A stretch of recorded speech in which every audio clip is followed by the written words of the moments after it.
hello, welcome to making sure I've got all the buttons pressed. Yes, everything's correct.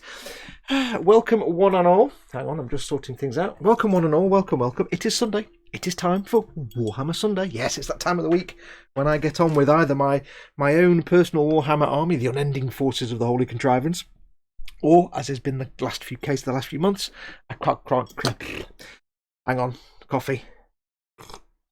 I'll start that again. Or has been the last case in the last few weeks and months, cracking on with my Warhammer Conquest backlog. Welcome. If you've not seen one of these before, basically I'm just going to sit here for 3 hours and talk nonsense and do pretty much no work, even though I should be doing some work, because I get carried away talking to you guys. I will just crack on and do some work. I've just made that joke. Hang on, more coffee. Oh god, that's foul. Do me a favour, whenever you make a coffee, do not make it with skimmed milk.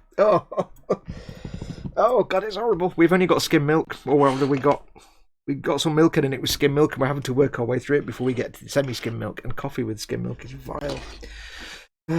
Anyway, yes, welcome. I'm just in shock over that coffee. Welcome. If you've not seen one of these before, this is basically just a chance for you guys to hang out with your friends in the chat, with me in the background waffling away about usually something of some consequence, hopefully, or of no consequence usually. I'm going to be trying to build some more Space Marines. As always, I've got the chat here in front of me. You can see it there on my iPad of iPads. I've got the chat here. And if you want to get hold of me, because the whole point is I'm going to interact with you guys throughout the show, which is why I'll probably get very little work done. If you want to catch my attention, please stick your comment in big fat capital letters so I've got a chance to see it, because I'll be looking up occasionally to have a look. Or if you want to, you can use the super chat, which is the little dollar symbol at the bottom of the chat window. That puts your comment in a coloured box and puts a little animation up here in the corner as well. And that way you can't possibly I can't possibly miss your comment, because it makes a noise and it animates and everything else. So yeah, if you want to do that, do a super chat. But if not, just put your comment in capital letters if you want to catch my attention. Before we get going, as always, big shout out to the people who make this stream possible. Dave Sanderson says, you might as well drink your coffee black. I know, but we've got to get through the milk, otherwise the milk will just last even longer, because it's long life milk. The longer we don't drink it, the longer we have to drink it at some point. So I might as well get it out of the way now, and then we can get onto the semi-skim stuff. I know, it's terrible. But we got a load of it, and it was the wrong one, and we're like, oh, we've got cartons and cartons of skimmed milk. It's torture. Anyway, yes, big shout out to the people that make this stream and my channel possible. First and foremost, my beautiful Patreon patrons, the people that support me on Patreon, patreon.com/modelmakingguru. Those guys pay my wages, they keep the lights on, they keep food on my table, they make this entirely possible, my entire channel. So massive thank you to my patrons. If you want to become a patron, do go and check it out. So the link's there. You're more than welcome. Of course, as well, I am sponsored by emodels.co.uk, your one-stop shop for all your model making needs, or your traditional model making, and they do sell some Games Workshop right now. They are still taking orders and open for orders, so if you want to get your model building on, or your Games Workshop on right now, because we're all stuck at home, go and check them out. There's a delay with orders going out, but they are still taking orders and shipping them out as best they can, as fast as they can. So emodels.co.uk, and of course my channel affiliates at Goblin Gaming, the little logo up there in the corner you can see. They are currently taking orders but not processing them. Goblin Gaming are 20% off Games Workshop, Malifaux and Conflict 47, as long as wow, I can't get my words out. It's really warm because I've got the window closed, because my neighbours with the annoying dog are now doing drilling. I mean proper, like, massive drilling through the concrete driveway with a big compressed air drill, what you call it, hydraulic drill thing. And I can't have the window open because you wouldn't be able to hear me. So, yes. Yes, Goblin Gaming, 20% off those three. Massive savings on everything else. They are taking orders but not shipping them, because they are closed for the duration at the moment. But if you want to place an order, they will be going through all their orders once they get back into business, once everywhere can open up. So do check all those out. All the links in the description below the video. They get all that out of the way. And of course, you guys watching. I do this for you guys. Do you live next door to the West's Fox? Says David Sanderson. Are you talking about Fred and his missus? Well, that's a real 1990s callback. That's people under our age won't even get that joke. Fred West and his missus. Yes, so bodies under the patio. Yeah, never mind. Moving on. Old. It can't really be too soon for a Fred West joke, but there you go. But yeah, I'm going to be cracking on with these guys. I am currently up to issue 56. I am working my way through the Space Marine reinforcements. If you don't know what this is the part work from Hachette, where you build up an entire army of Space Marines and an entire army of Death Guard over 80 issues. I've got all the issues now apart from the last 2, and obviously just before the last 2 were due to ship out, the entire world closed. So I don't know when I'll get the last 2, but I'm currently on issue 56. My plan is I'm getting everything built up. I did start filming painting them, but then I realised I was following the magazine and it was garbage, so I've stopped painting them. I'm going to get everything built. Now, once everything's built, I'm going to strip all the ones already painted, and I'm going to start from scratch and do proper painting videos for all of it, for all the different things, so you get to see how I paint them properly. So we shall crack on with that. But at the moment, I'm still getting through all the building of all the models, just to get them all built and out there, because it's easier to store them in a couple of transport cases as finished miniatures than it is to have loads of sprues sitting around. Let's have a quick look at who is in very, very quickly. It's really, I can't have my window open. It's so warm in here today. I don't know who the first person was, but the first one I can see is Raging Bassist. I'm back. Welcome, Bassist. Dad, who's now changed his name from Dad to Mike, aka Dad. That's Mike. It's Dad over at Scaly Models. I preferred it when it was just Dad, to be honest. Mike, aka Dad. Yeah, Dad's better. But whatever you want to do. So Dad is in. Eric Graham is in. Welcome, Eric. David Sanderson, of course, because we've heard from him already. Candygram for Mongo. Let's have a look. Who else do we have? We have Mordraka, who's saying good morning to everyone. Do you think we'll get a completed Marine this afternoon, says David Sanderson. And Mordraka says, you never know, he might surprise us and get 5 models done tonight. Highly unlikely. Last week, I did that guy. In 3 hours, I did that guy. Yeah, don't get your hopes up too much. Red Len is in. Welcome, Red Len. We have Raging Bassist asks, how is the Falcon? The Falcon is in bits. Filming is a slow process. You don't know, but filming is a very slow process. So something that could take me an hour to do can actually take me like a day or 2. So at the moment, I'm still assembling the cockpit tube and filming that. But yes, but the filming is underway for part 2. Rascal's Hobbies is in. Welcome, Rascal's Hobbies. Gutham's here, by the way. Keep an eye on the chat if I miss anything. Make sure you can see Gutham because he's just hidden behind the chat window there. If you are watching this, by the way, you can see there's a chat window here. That's not the interactive chat. That's like a 30-second delayed chat box. If you do want to take part in the chat, because this is really about you guys having something on in the background while you're stuck at home and we can't go anywhere and you can't go and see your mates. Chance for you to have this on in the background, hang out with your mates in the chat. If you're watching this and you want to join in the live chat and you can't see where, if you're on a phone or a tablet, it may well be the live chat is underneath the video, so just scroll up the video, scroll up a little bit, and it might be underneath there.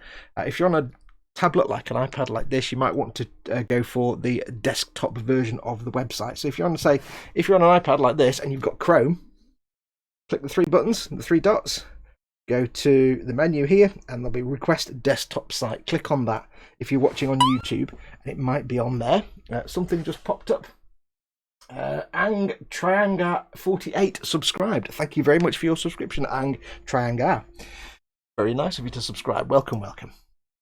Yeah, so make sure you go for the desktop version of the site. That might pop the chat up for you. Because if you're on the YouTube app, you won't get that. But if you're watching via a browser, you might be watching the mobile version, which might not have the live chat. But do come and join in the live chat. You need to be on the YouTube page. So if you're watching embedded somewhere, hit the YouTube icon that's down under here somewhere, the little YouTube symbol. That'll take you to the YouTube page where you can join in the live chat. Because it's all about the chat, really.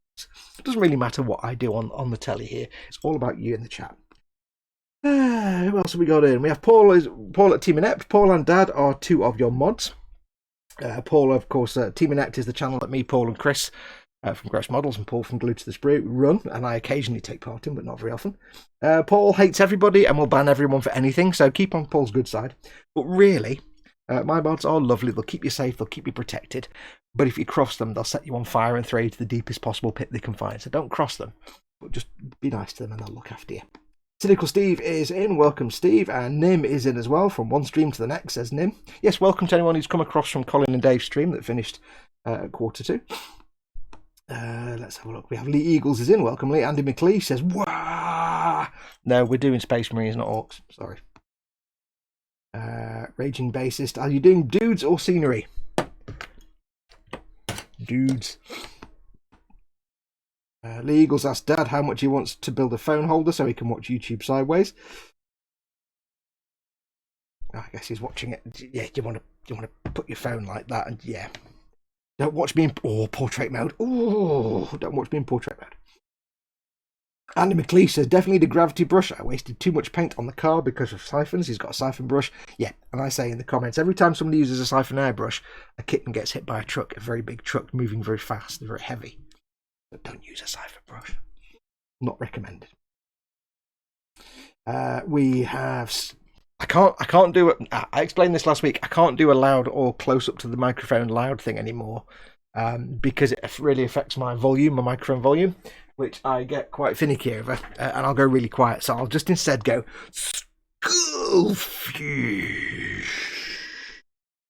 from a distance. It doesn't have the same effect when I'm not right up against the microphone, I know, but it's that or I'm lacking my audio settings. Beyond Hope says, afternoon all, no chat from me today. I'm in a lurking type of mood, so what I need you to all do is ask Beyond Hope all the questions in the world to get him to do some chatting, because we don't want people lurking. We want to join in the chat. We're all here for each other. We're all here to help each other out. So if you're feeling in a lurking type of mood, we'll get you out of it. So ask him all the questions in the world. So the one question Dad will ask you, which I'll ask you now, and Dad I think has probably already asked you unless he's forgotten, is of course bench and belly. So Beyond Hope, bench and belly. What's on your bench, if anything, and what's in your belly?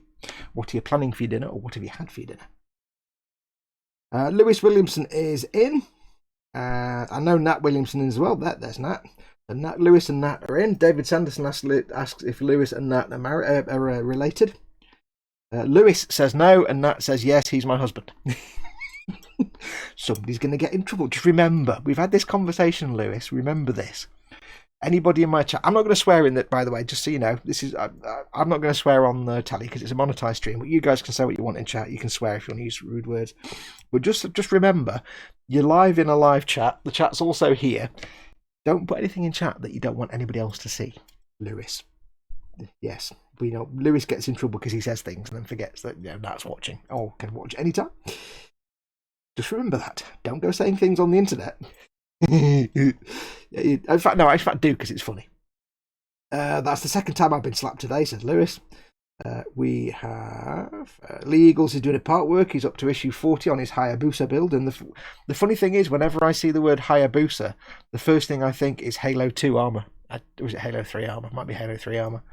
I never think of motorbikes. I think of Halo armor. Yes, Lewis Williamson says no, we're not related, and that says, unfortunately, David, he's my husband. Let's have a look. What else have we got going on? Chris at Gross Models is in. Hello, says Chris. Welcome, Chris. Another one of your lovely fluffy mods. 1 minute in, he's already failed the word. I've just failed reading the words, though. You're telling me I failed reading the words. 1 minute in, and he's already failed at reading the words, says Paul at Team Inept. Yes, it's true. It's actually, you don't realise how hard it is to do these live streams, It's not that easy. It's not so easy just turn on the camera and waffle in for well, it is actually, let's just be honest, it is. But you've got to keep it entertaining, and you've got to get past your own quirks and foibles. Eric Graham says he can operate his own live stream, give him buttons to eModel stream on a Monday and all heck breaks loose. Yes, eModel stream is a lot more complex because of the reasons. Wayne Hayward is in. Hi all, I hope everyone is safe and well. I am, thank you very much, Wayne. Gross Models is playing, not reading, so Gross Models is clearly playing on the Xbox or something. Quano Man says, I once ran out of proper milk and tried coronation milk in my coffee. It was interesting. I've never tried that. Yep, Dad asked the question, what's on your bench and what's in your belly, what you're working on. It doesn't have to be a model, it could be a drawing, it could be anything creative, it doesn't really matter. I'm doing this with my hands like Donald Trump, that's not good, is it? Let's not do that gesture. Yes, it could be anything you're working on. It could be a drawing, it could be something creative, you could be doing knitting, you could be just sticking, I don't know, anything creative. You could be doing anything. Let me know what it is. Most of you are probably doing DIY, as it seems most of my neighbours are. So David Sanderson, bench is Tau, belly a can of Monster. Okay. Doesn't say what Tau though. What Tau? What are you working on? Tau dudes, vehicles? Tell us. A big mobile power armor thing, or it could be anything. Cynical Steve says, got properly snowed in back home in Wales when I was a kid. Only had condensed milk for almost 2 months. It was horrible. Yeah. Lewis says, Belly roast lamb and trimmings, bench 1350 HMS Belfast with photo etch. And boy, howdy does it have the photo etch. Andy McLeese says, Mustang 66 finally is on the bench. Finally onto the detail painting before final assembly. A few main body dorps. Dorps. I don't know what a dorp is. A few main body dorps, but I can do some rust lines. Okay, done a few blips on the body. I get you. Belly is a can of Monster, a cup of coffee and pancakes. A can of Monster and a cup of coffee. Holy cow. And the sugary pancakes. Yeah, hello. Chat's disappeared. Where did chat go? Let me refresh chat. Sorry, chat just disappeared for no reason at all there. Lost place of where chat is now. Are we on even live chat now? We're on top chat. Hang on. Do you know? Thanks, internet and YouTube. Live chat. There we go. If you are watching this and you've got the chat up, by the way, do make sure the little drop-down box, the little drop-down thing at the top of the chat, you've got it set to live chat. If you get top chat, you'll have half the comments missing. Let's have a look. Probably list a load of chat now. Right. There we go. Team Inet, bench, Nuts, Planet, Shield, Maiden. I don't understand that. Nuts, Planet, Shield, Maiden. Okay. Come on, stability. Are we going to have issues with the video? Do let me know if we're having issues with the video, or if I'm just misreading some comments. Wayne Haywood, bench, Legion, Fleet Troopers, and Han Solo coming to an end today. Belly, roast chicken dinner, lovely. Mordraka, bench, painting the Playburst Crawler from Conquest. Belly, pork and veal meatball goulash mix. Ooh, pork and veal meatball. Ooh, 1 litre of pure chocolate ice cream. Oh, I need all of that in my face. I'm 29 and I got that. Says Iron Man 129. I think that was the reference that we had earlier on. I've forgotten what it was, but it was an old man ref. Oh, the Fred West one, yes. Cynical Steve, bench, scratch built, kit bashed, orc stomper thing. Belly was a lemon meringue roulade, which was her indoors birthday cake. Lovely. I like a nice roulade. Eric Graham, bench, French toast and coffee. Belly, HO scale grain silo. We've seen pictures of that in the Boom Hut. Don't forget, of course, guys and girls, if you are not already a member in the Boom Hut, I do, of course, run a Facebook group for creative types. It's the Model Makers Boom Hut, but you don't have to be a model maker. I'll put the link up in the chat for you. Assuming my buttons are still working. I assume they are. Hang on. Yes, they're still working. I've put the link in there. It's the Model Makers Boom Hut. It's a nice, friendly environment. Do post up pictures of your builds and projects and things in there. It's a nice, friendly, safe environment for you. Stefan last, hi all, not been here in ages, but got some time today to check in, so welcome back, Stefan. It's been a while. Speedy Curator's in.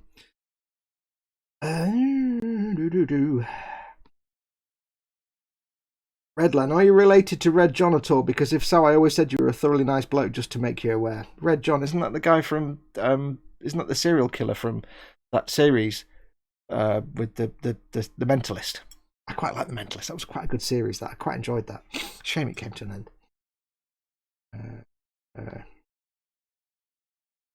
Redland says, no, I'm not, sorry. Speedy Curator says, hello to everyone. Bench says, name is the Master Grade Barbados, or Barbados, as she calls it. And Belly is, I have no idea, had pop cereal for breakfast and just made myself some coffee. You know it's going to be an Arby's or a Wendy's or something. Oh, Redland, Speedy Curator says, phew, that's a relief, Mentalist reference. Okay, in that case, I did get that reference. I was kind of assuming it was a Mentalist thing. I like the Mentalist. Mentalist was good. Osric says, bench finished a Macabre Mark II, Belly a sausage bap. Glenn Wilkinson has just subscribed. Thank you very much, Glenn. That's very kind of you. Welcome to the channel. Where to? Catching up now, catching up. Nearly done. Chrono Man says, the bench Falcon Mandibles. He's making the big D'Agostini Millennium Falcon. Belly, all the chocolatey things, yes. Speedy Curate bench, empty coffee cup, Belly coffee to be on the bench shortly, a full coffee mug. Yes, excellent. There's a special place for people who waffle about nothing for 2 hours. It's called QVC. When I was much younger, we had a QVC, and I sat there one day after a couple of beers. I'd been out on the beers, and I came back, and they were having a Star Trek special, and basically it was an hour-long program where they had one T-shirt with a picture of Spock on it, just one T-shirt with a picture of Spock, and they talked for 45 minutes about this one T-shirt, and I'm like, you guys are masters. I didn't buy it, of course. Yeah, QVC was terrible, even if it still goes. David Sanders says the Tau is Fire Warriors and Stealth Suits. Cool. Probably missed a load of comments, but I do apologise. Nat says, Bench needed something quick and easy to do, so doing a white tiger diamond art picture. Cool. See, it doesn't have to be models. It doesn't have to be models. Edward, where has all my bourbon gone, Leonard? I think that's a response to Dave, where's the rum gone, Barker?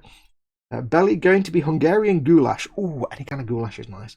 Bench, full of sewing machines, wife and daughter making masks, so not able to get near it to do anything. Well, they're doing good work, so we salute them for that. We salute them for that. It's a good reason to not be doing any model making. Coffee. Oh, God, skim milk. Oh, right. I need to just quickly do the old sniffly nose thing. Oh, there we go. That's better. I shall move this back a bit now. I'm not reading it. Oh, sniffly nose. Sniffly nose. Oh, sniffly nose. Slap it on. Don't know why I did a TED then, but I thought you could do with a TED. Right. Let's do some work. So, we have to do some more Space and Marine dudes. Athol McNicola's in. Afternoon from Aberdeen. Still here, so how is everyone? Welcome, Athol. Raging Base is still the D12 anthropomorphic dice man. Mojo loss. Belly, nothing. I know. Jamie Barron says, Bench, pig models 1:1 scale Tiger, 8-1... I'll start that again. A pig models 1:1 scale Tiger, 88mm tank shell, belly, roast beef, and all the trimmings. Right, so yes, we've done the three. We've done the lieutenant, we've done another lieutenant, and we've done that dude.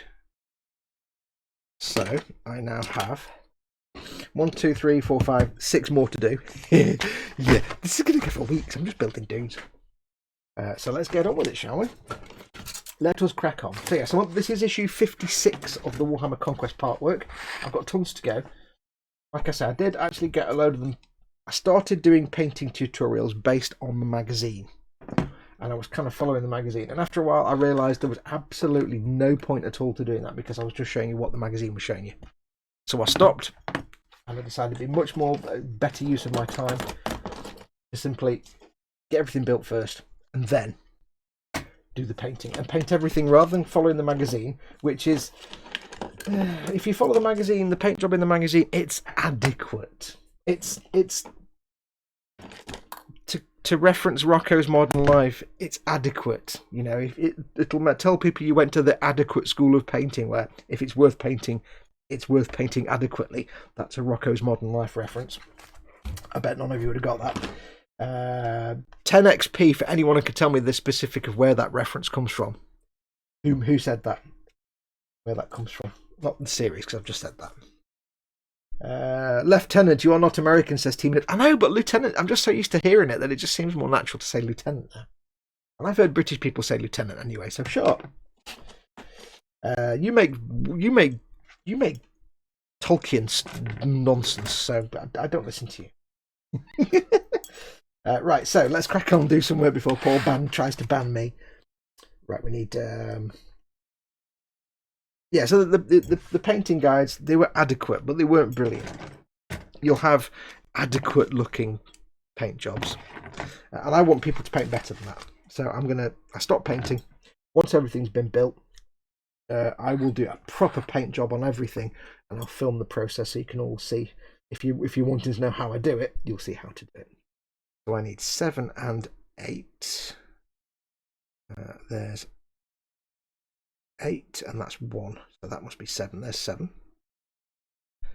So, but it was a lot of work, basically. I was spending a lot of time filming, painting what was in the magazine, and I realised there's no point because you guys could just sit and read the magazine and paint it before I even filmed the episode.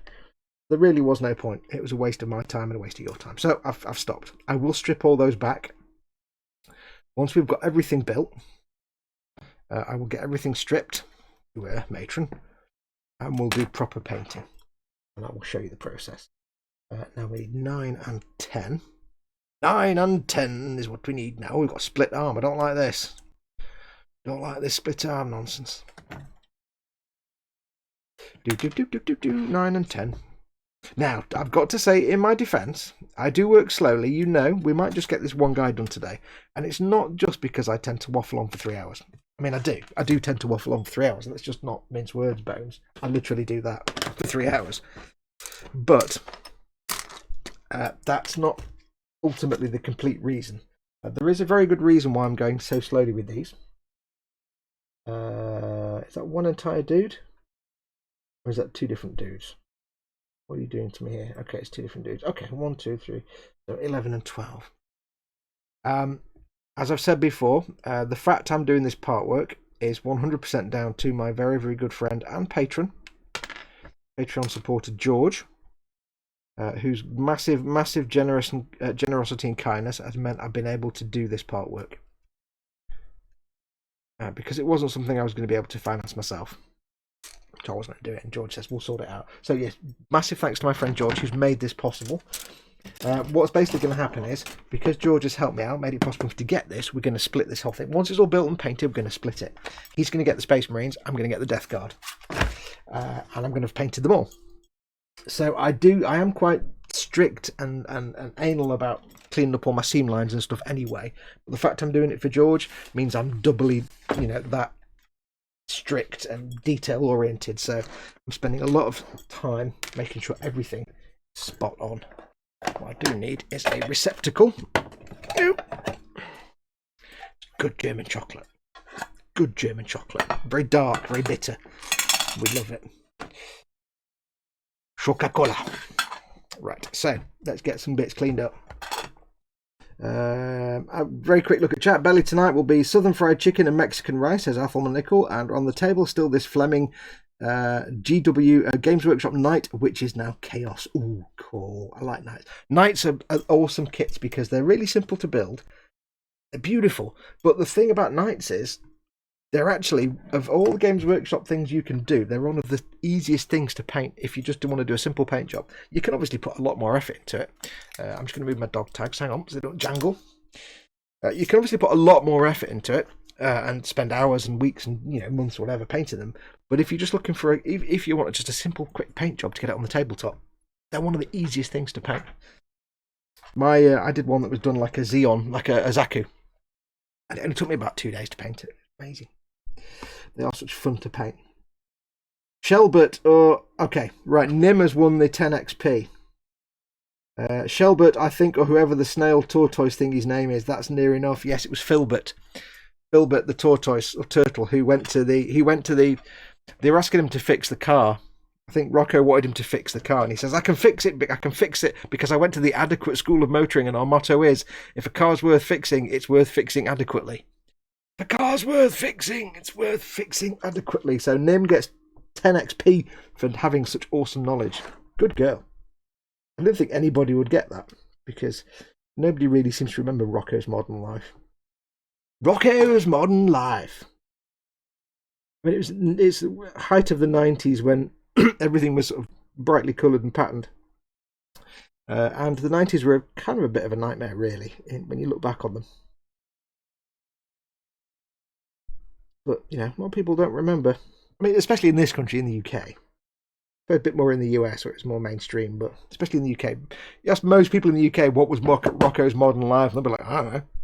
No idea. Right, before we do any cleanup, barrel drilling time. My poor country upbringing pays off for one, says Nim. Yes. Rocco's Modern Life was great.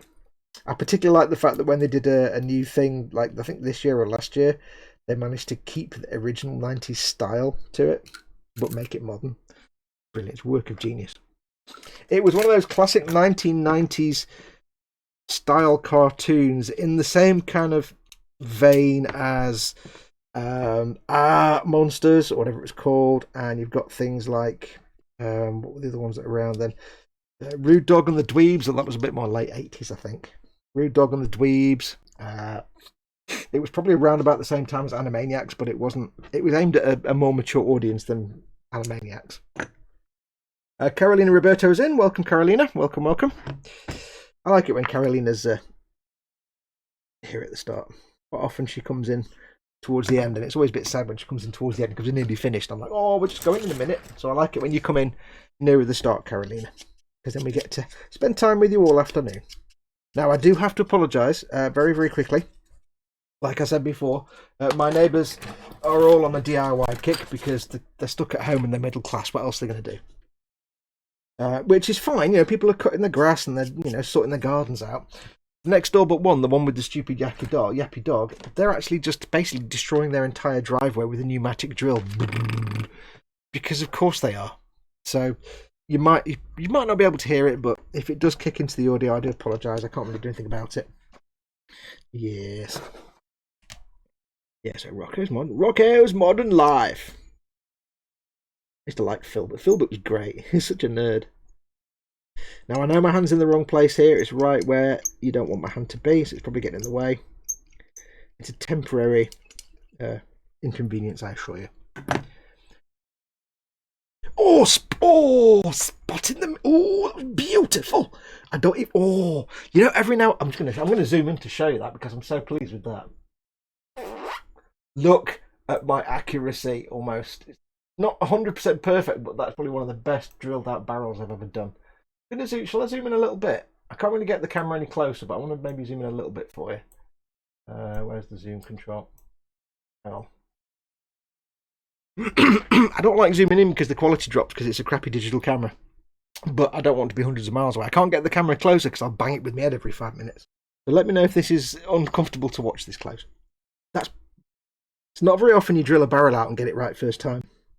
Unless you're Duncan on camera. For some reason he always seems to get it right first time. So I'm always especially happy when I don't need to do any fussing around to actually clean up my mess. Squeaky, squeaky!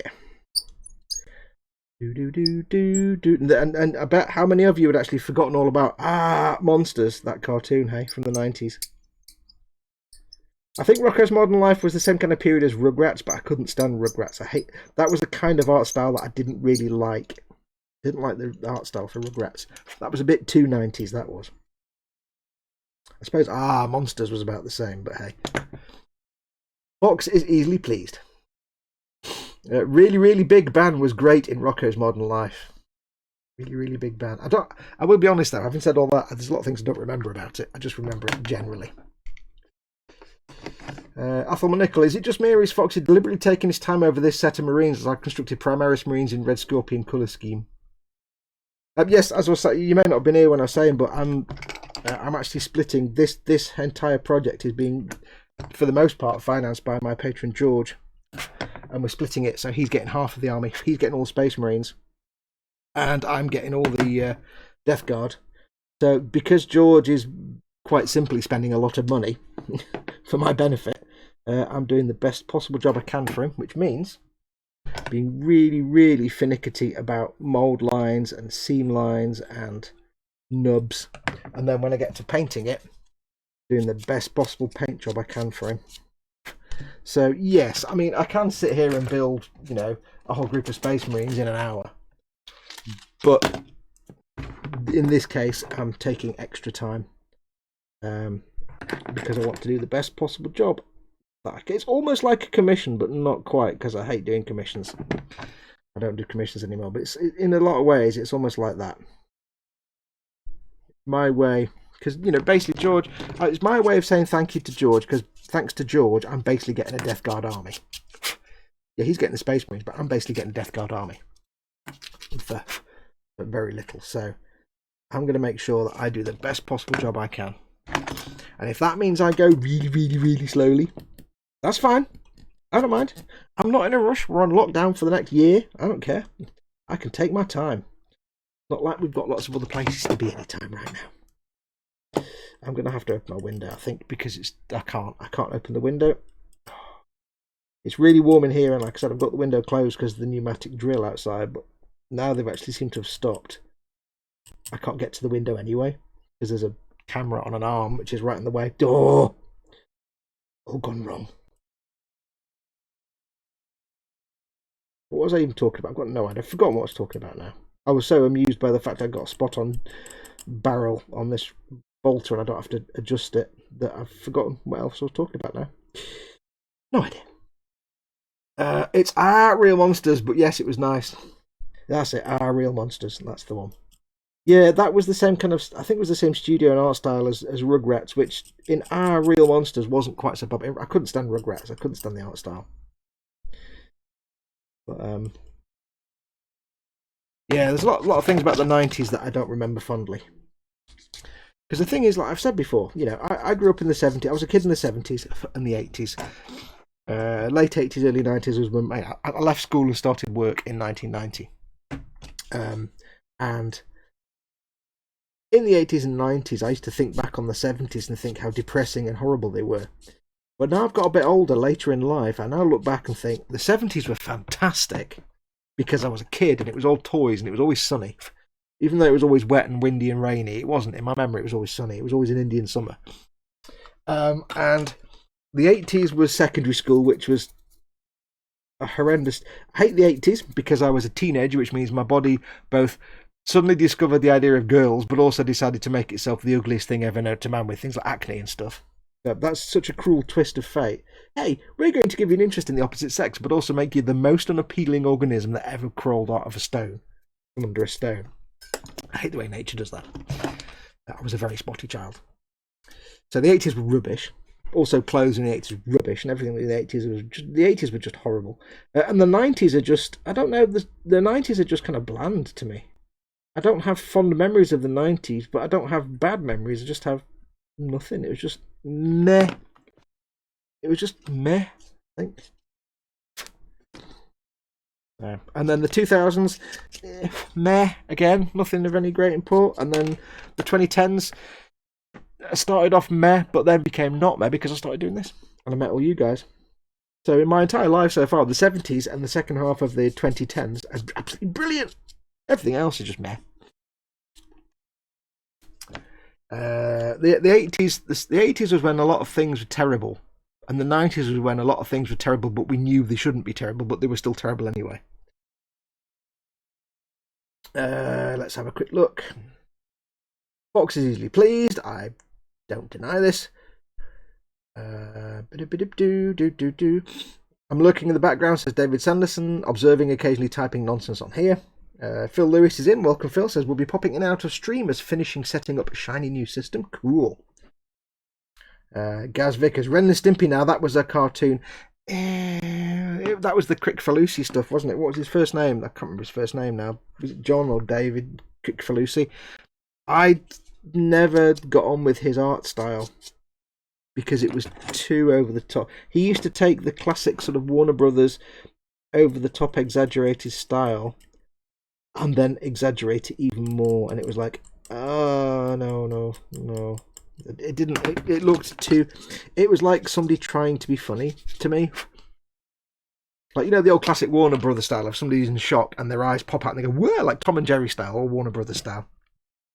And there's the old, you know, the old tropes like that. But he would take it even further, and it never really worked. It never really worked for me. It just kind of annoyed me. It was trying too hard, I think. I didn't mind Ren and Stimpy. I got the point of it and I found it amusing, but I didn't like the art style. And I watched something recently where they had a load of different animators do like I think it was something to do with Mickey Mouse or something. It was like a Goofy or Mickey Mouse, and it was like they got loads of different animators to do something. And of course, Crickfalusi was one. This was only a couple of years ago. Crickfalusi was one of them, and it was just like, oh, you're terrible. I can't remember what it was, but it was unwatchable. He's not changed. What are you doing? Tomorrow I'm starting to Athelmon Nickel. Tomorrow I'm starting to decide what to do with Conquest 38, and now I wish I had bought 2 of them. What's 38? I've got a 38 here. What's 38? 38 is the Plague Surgeon. Ooh, he's cracked it. I forgot about him. Plague Surgeon, sir? Is that the one you mean? Because he's kind of cool.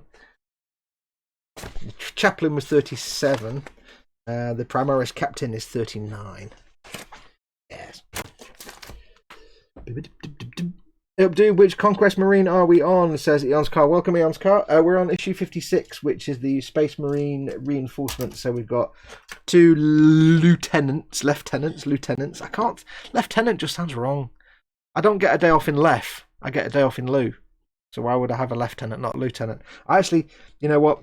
It's a French word, lieutenant. I'm going to say lieutenant. I'm going to ignore my British heritage and say lieutenant. I know there's a reason that lieutenant's actually technically correct, but I don't get a day off in Lef. When I used to work in the civil service, you know, if you work your bank holiday, you get a day off in lieu, not a day off in Lef. So shut up. I'll hear no further arguments about it. It's my show. I'm right. You're wrong. There you go. Ha! I win. 10 points.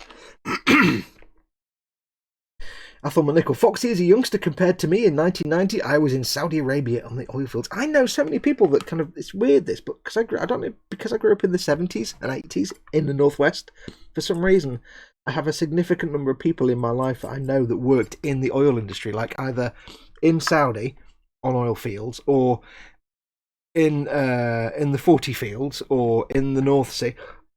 So many people I know that worked in the oil rigs or in Saudi. It's like weird. It's weird. Just a weird coincidence. I know so many people.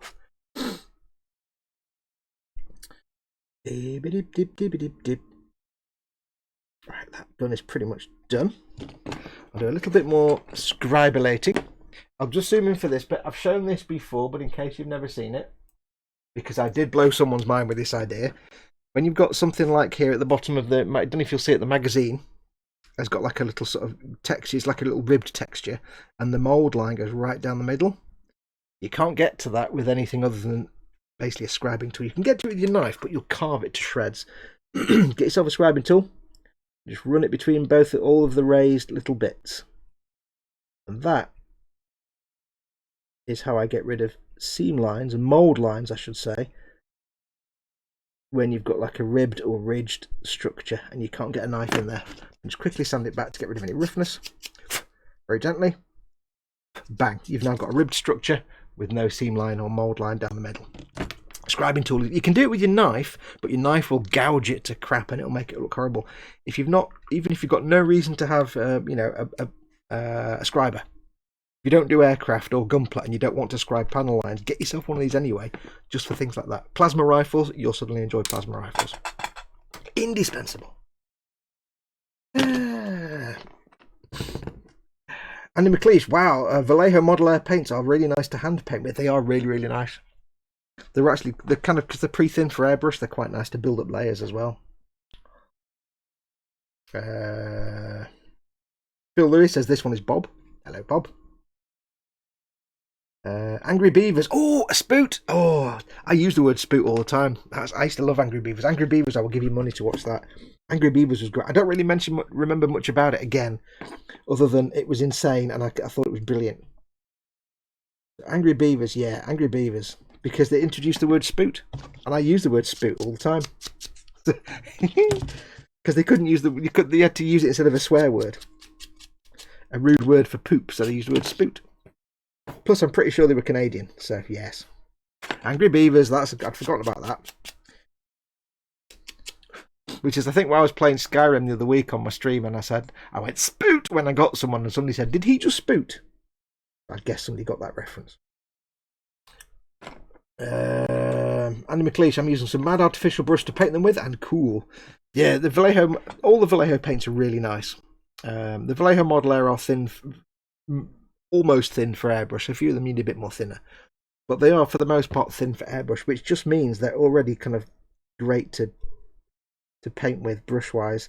Some of them you might not even need to use a wet palette, because some of them, if you use I can't get the nippers around here. With some of the Model Air ones, they're actually, because they're thin enough, if you use a wet palette, they'll get actually too thin. So I've found sometimes with some of the Model Air ones, then they become more transparent, you see.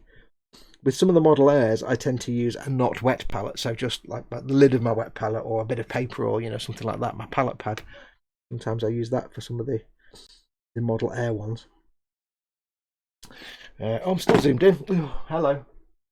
Nobody told me that. Hang on. Yeah, we're not zoomed in as much now.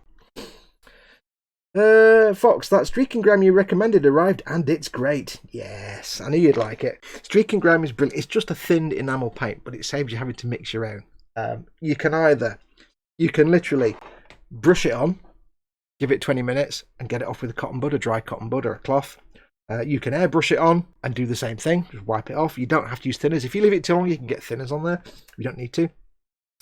You can paint a streak. The traditional way to use it is you get some on the brush and you paint a line, and then you get a dry brush and you just rub it, go over it, give it 2 or 3 minutes, and just gently fuss it, and it will soften the edges, and that's how you get a streaking effect.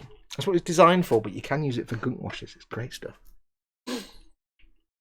I found that the red Vallejo Model Air is already thin. Yes, they are quite thin. They will be a bit more transparent than say the Vallejo game colours are the way it basically works is Vallejo, when Citadel, if I remember this rightly, when Citadel were looking at changing their paint manufacturer many years ago, one of the contenders was Vallejo.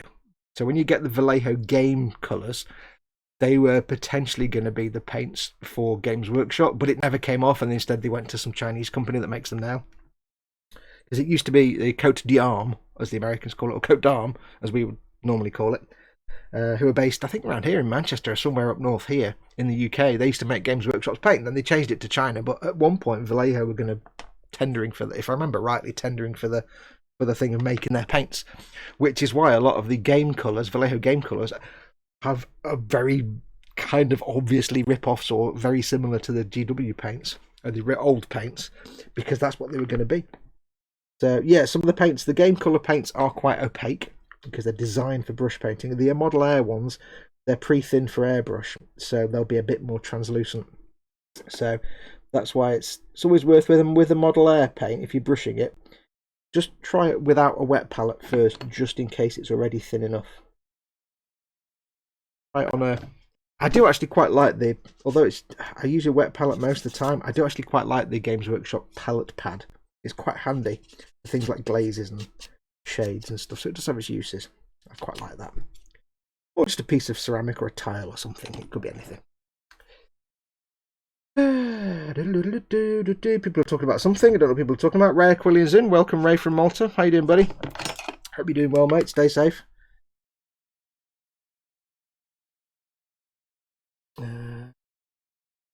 Look who else have we got in. Michael Starman is in. Welcome, Michael. Good afternoon all, says Michael. Good to see you. I like it when people all turn up at the same time. There are 62 of you watching currently. That's incredible. I love all of you. You're all brilliant. Now remember, if you are watching this, there's clearly not 62 people in chat, so if you are watching this, I do recommend you, if you can, come and join in the live chat.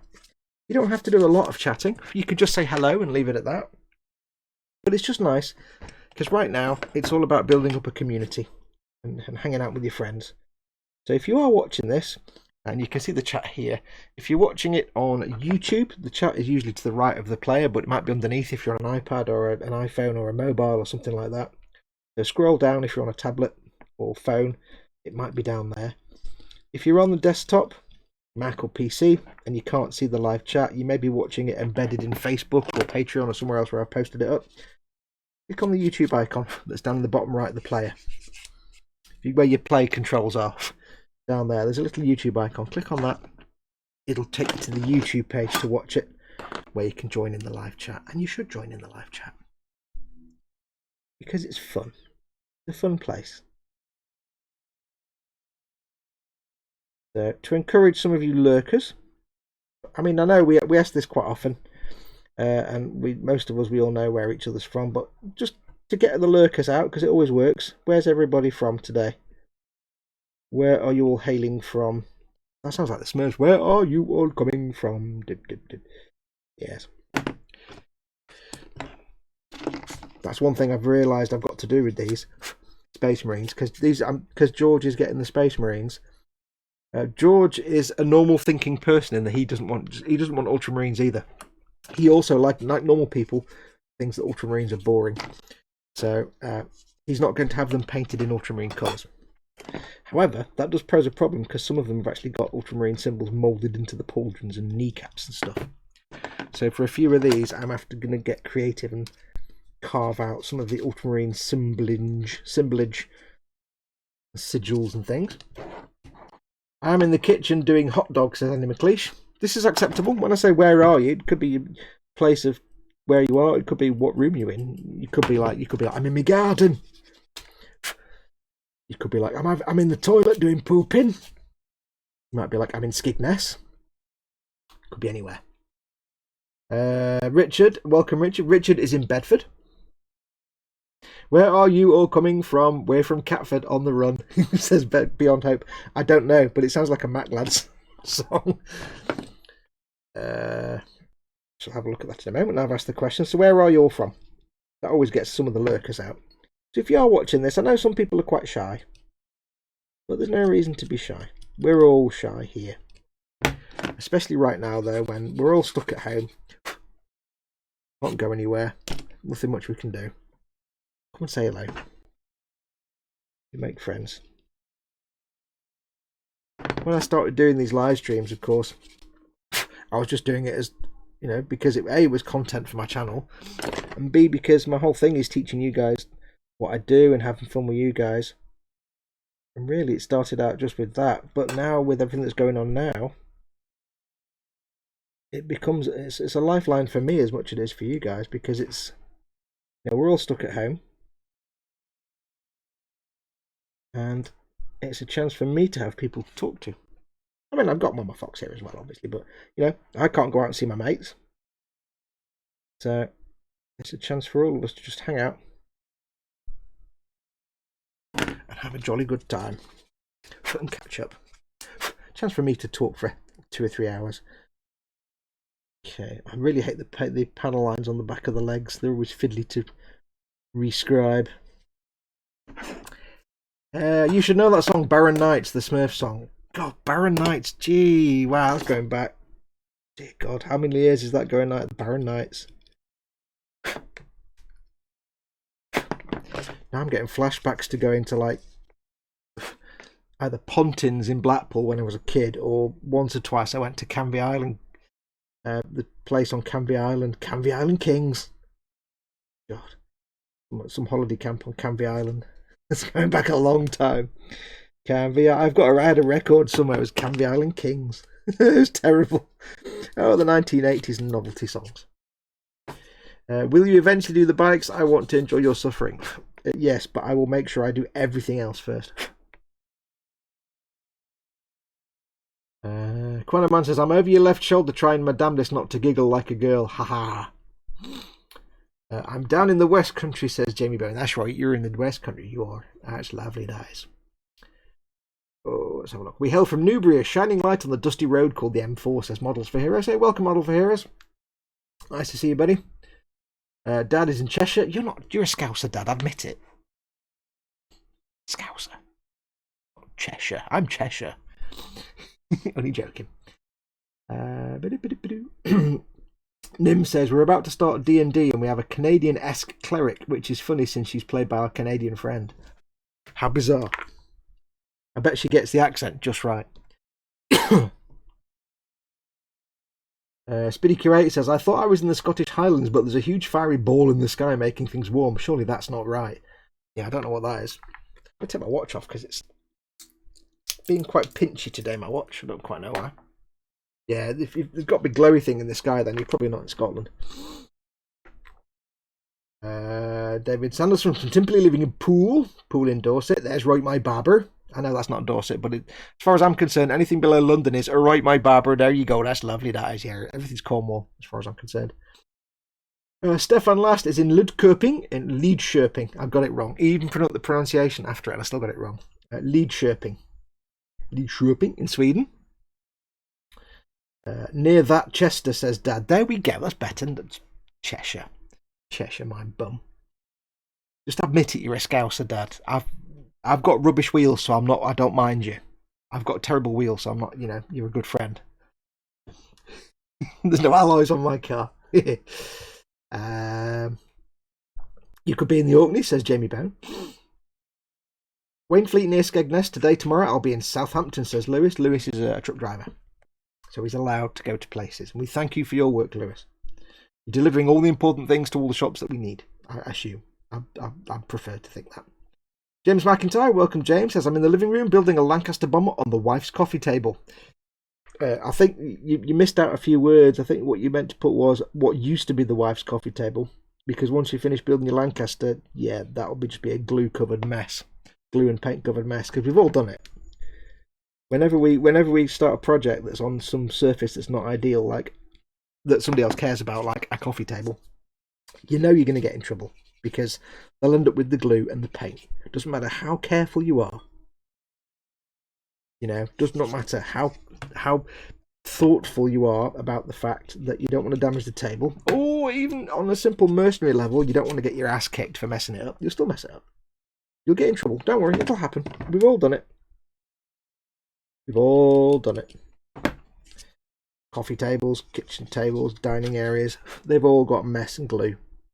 That's why I go through like 3 cutting mats a year, because no matter how hard you try, at some point I will remove all this lovely pattern with glue. Hey, let's have a look. Wainfleet near Skegness today. I've done that one already. I am from the oil capital of Europe, but now we are not part of them. It's a ghost town, Aberdeen in Scotland, says Athel. Oh, I see. Yeah, good point. Is that the 40 fields up there? I can't remember now. What's the oil field up there?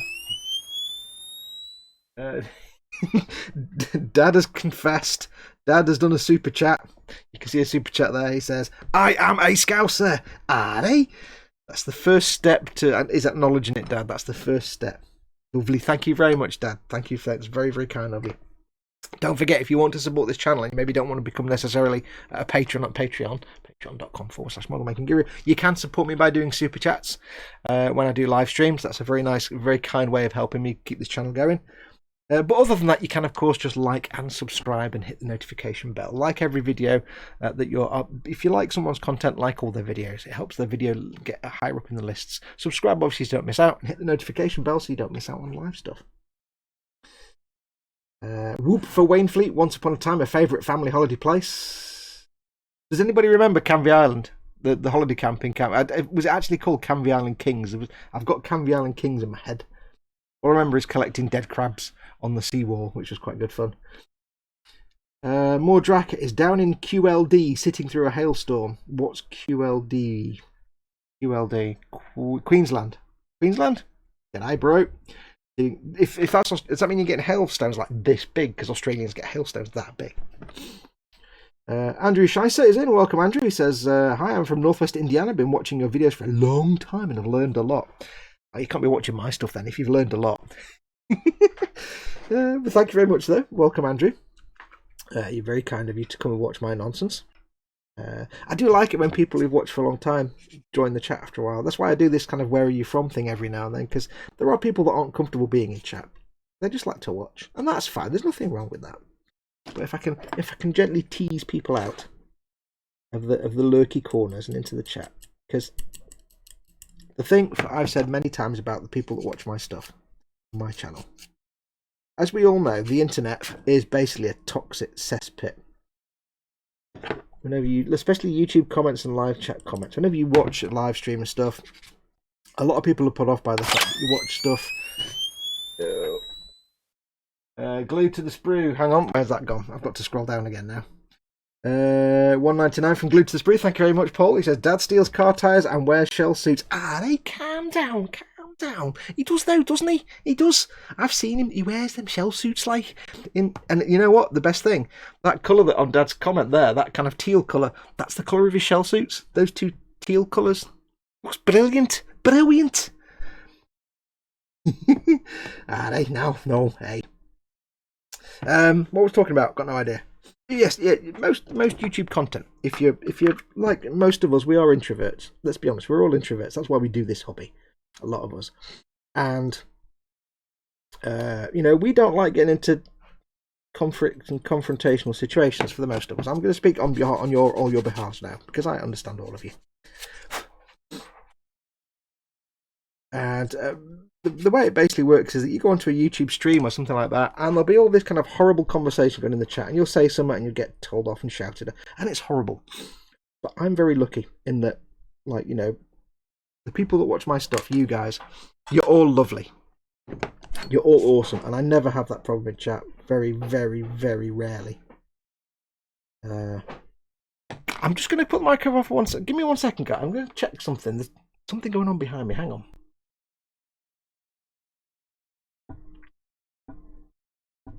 Hang on a minute. I'm just going to... Where's me...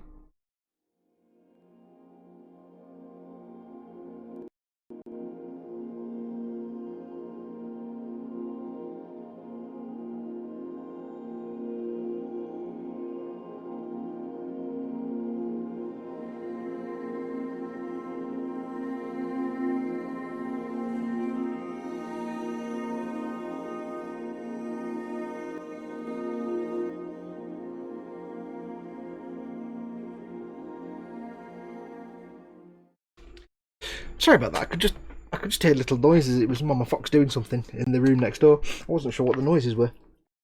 Yes, so anyway. All you guys, you're just awesome. And I very, very rarely... Well, I can't really... It's so rare that I ever get any trouble in my chat. But the problem is, of course, because so many people are used to having toxic YouTube chats, a lot of people don't like joining in.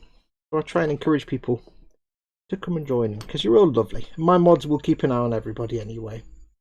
Because to be perfectly honest, if somebody comes in and starts causing trouble, they won't last more than a few minutes. Even if Paul's not here, they'll still get their ass kicked. So, there you go. Right, I've got a thing in my eye.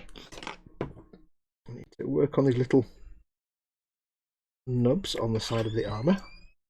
Hello. I'm not lovely, I'm an arse, says Gaz Vicker, super chatted. Thank you very much for that, Gaz. That's Paul's line. Gaz Vickers put £2 in there. Thank you very much. That's very, very kind of you.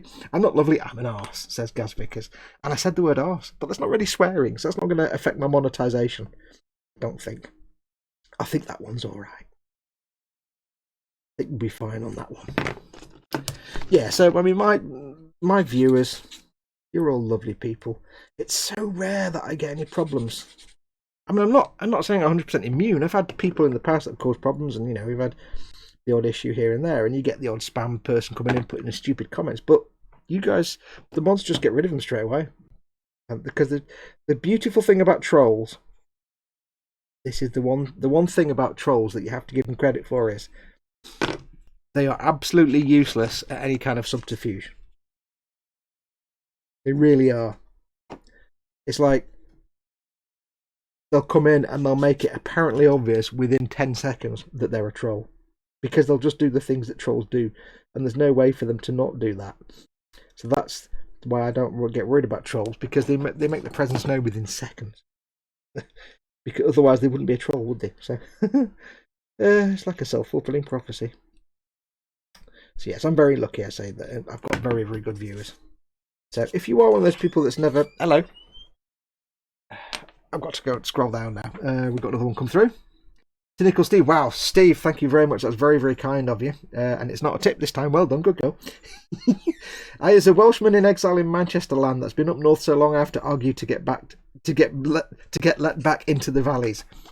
Do you still have the accent? Say what's a... Are we still there? Are you still with me? Are you still with me, people? Can you still see and hear me? Hopefully. Do let me know in chat. My Streamlabs software just decided to stop. Are we back? Yeah, we're here. Have we returned? Awesome. Yeah, no, Streamlabs, the software I use, just decided to just shut down. Everything else was fine. So very weird. Although it did get an update earlier on, so maybe it was doing something. I don't know. Hello, I'm getting a text. It's going to be from Dad. You've gone offline, says Chris. Am I back online now, though? Yes, good. Yes, apologies for that. It wasn't a... Hello, hang on. Updates. Hang on, that's my clock. I don't want that. And back, sorry. No, thank you for letting me know, Chris. I don't know. Streamlabs just went... Gone. Black screen. Shut down. Don't know what that was. Anyway. Fox leaves and Chris comes back into chat. Where are we? Where are we up to anyway? People were saying where they were from. Oh, hello. More textings. It was Chris, not me, says Dad. I don't know. Do you have a cat, Eric? If not, how big a furry thing on your telly? Wait, what? Have I missed a comment somewhere about something big and furry on the telly? Oh, hello. It wasn't me, says Chris Williams. I'm just... You guys have a conversation on my mobile phone. That's kind of cool. I'm not paying for it. I'm alright. Athol says, North Sea Gas made a song about where we used to work. Kishorn Commandos. Remember I said which field was it? Lewis calls Nat a cheeky cow, but I don't know why. Dad is from the posher area of Scousland. That'll be Chester then. Manchester, where Oasis comes from, to be exact, says Cynical Steve. This will be Dad, who says, "Love you, Chris." Wow, this is like an entire conversation playing out on my phone. Let's have a look. Woollyback, says Dave Sanderson. I don't know what that. I'm in Winsford, says bassist, raging bassist. Winsford near Eccles. I don't. The only reason I know that is because I used to hear the adverts for Fords of Winsford, some car dealer place. Winsford near Eccles. You know, there's some places where there was like adverts, and you'd have such and such near, like Winsford near Eccles, or the beats. There's somewhere else I can't think of, somewhere near, and it's like, how I remember it, Winsford near Eccles. So Winsford is always, unless I've got that wrong completely, in which case I'm making an idiot of myself.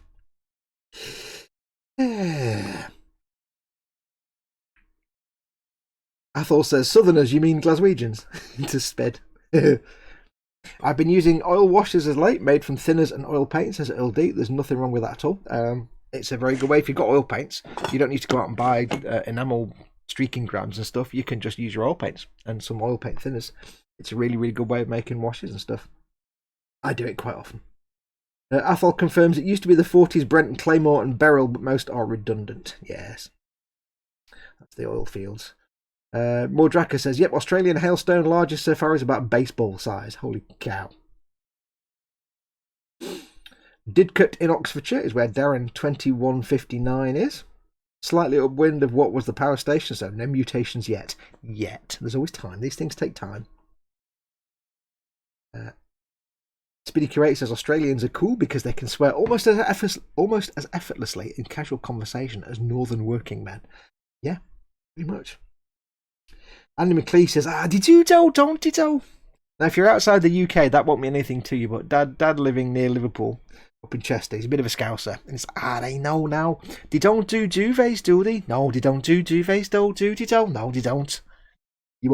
That won't make any sense at all to anybody who doesn't understand what a scouser is. Paul Di Tommaso is in. Hey, Paul. Hello, everybody. Hope all is well. They do, they do. They do, they do. Says, they do, says Dad. Oh, they do, Andy. Having a scouse conversation now.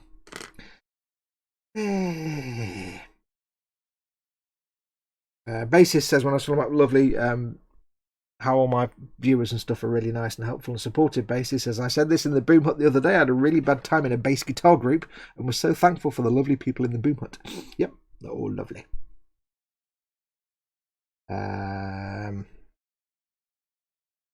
Noises, it's the creatures in your brain, Fox. Now, they're usually quite quiet. Apart from when they're singing. It's a bit bad then. Fox leaves, Chris comes out. We've done that one. Gaz Mickers, thank you very much for the super chat there, Gaz. Steve, yes, so anyway. I was in the middle of it. I don't know if you got it. Steve put a very lovely £10 super chat through. I, as a Welshman in exile in Manchester land, I've been up north for so long I have to argue to get let back into the valleys. Athol said, did anyone hear the rumour that Games Workshop are getting ready to open for business? Technically, the thing is, GW could start their manufacturing process again if they could guarantee their staff stick to the social distancing guidelines. Because the ruling was basically your business needs to close unless you're able to, keep your staff protected. And they said in their release, the reason we're shutting down is because we want to make sure our staff are protected. Now, any business will be more than happy to stay open as long as possible. But fair play to them. They've said, look, we'd rather just shut everything down and keep our staff safe and protected. So maybe, it may well be that perhaps their manufacturing or distribution centre can open up again if the warehouse can operate that way. I know from information received, and I can confirm this 100%, that the warehouses are full of stuff that isn't available yet. Basically, their warehouses are always stocked up at the least 6 months in advance. So there's things that were due to be released just before everything shut down. They've been in the warehouse for like 6 months. They've been in the warehouse for a year. So they'll have a load of stuff sitting there waiting to go out. They'll be desperate to get sold. So I've not heard the rumour, but I could imagine they might, if they're able to do it safely, at the very least they might they might get the online retail side of it done. They won't be able to open the stores because that's not safe at all. But in the same way that eModels, eModels, my channel sponsors, I have to be transparent about this. They're open for business. They're taking orders and delivering them. They are working on a skeleton staff because they're able to basically run the premises and the warehouse with social distancing safely, so that the people that are in there working, picking the orders and packing them and shipping them out, are actually safe and not at any risk. If there was any risk at all, they wouldn't be open. So there are some places where that still carries on. So it might be. I mean, that would be kind of nice if they were able to do that. But again, the priority, I would say to them first and foremost, can you do it safely? If no, don't. If not, don't reopen. If you can, then I think they might potentially, possibly just do the distribution and online sales side. Maybe that's what they're going to do. I don't think they'll be reopening Warhammer World. They won't be. I don't think they'll reopen the retail stores till they could be absolutely sure, because at the end of the day, that's just it's a close situation there, and it's kids. They don't want to infect kids. Everything fell over. There we are. Cynical Steve broke the internet. Iru is in. Welcome, Iru. Calm down, says Iru, going all scouse on us. Oh God, where are these situators? I can pop down and find this new Wolf versus Orc set at £105. Yeah, from what I was led to believe, when you see something that's been announced, we say it'll be available in a month's time in store. That's been in the warehouse for like 6 months. Because, the stuff that gets released, it's been manufactured a year before. They don't just suddenly say it releases next week and we'll start manufacturing today. No, it's already been in the warehouse for like a year. So their warehouses will be full of all the lovely things that we want to get our little hands on. And I don't know when, but I think they might do it phased. I think we might see the online side of it, at the very least, the online side open first. Because, like I say, if they can safely and effectively run the warehouse, so people can place an order, people run around the warehouse picking them, packing them, and sending them out, then I think the very least that's probably the first thing they'll do. Because the admin side and the office and stuff, people can work from home. That's fine. They don't have to worry about that. But the online retail, it really comes down to the picking and packing and shipping. I don't think we'll see the stores open anytime soon.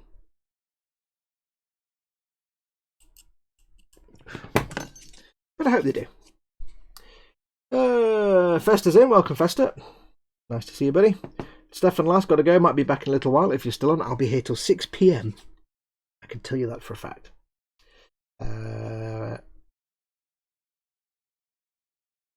Festa says, and slowly file away the plasticky bittage. E-models may have a bit of an influx. I pushed my Google PhD trainer and his colleagues in the direction of e-models and may have told them to like and subscribe. Jolly good. Good girl. Yes, if you're not familiar, my channel sponsor e-models. They are a traditional online model retailer. They do sell some Games Workshop, and they were about to get a massive load of new stock just before everything got shut down. So they haven't got mass. So they've been increasing their range of Warhammer stuff slowly but surely. And they were about to get a big delivery of paints and stuff, but then Games Workshop closed. So yeah, but yes, they are still open. They're taking orders for anything from not just Games Workshop, but anything you want. Proper model making stuff, paints and supplies. There's very few places that are staying open right now. So if you need to get your hobby on, there's a link in the description below the video. The one caveat I would say is, we heard from James and Pete, mate, week before last. And they put a thing out. Basically, you can place your order. And at the moment, they are still open for business. They're taking orders. They're picking and packing and shipping out. But because they're on a skeleton team for health and safety, for safety of their staff, they are on a skeleton crew, which means there's a backlog. And the last we heard, they had at least 5,000 orders ready to be picked and packed and shipped out. So when you place your order, whatever it is, I would recommend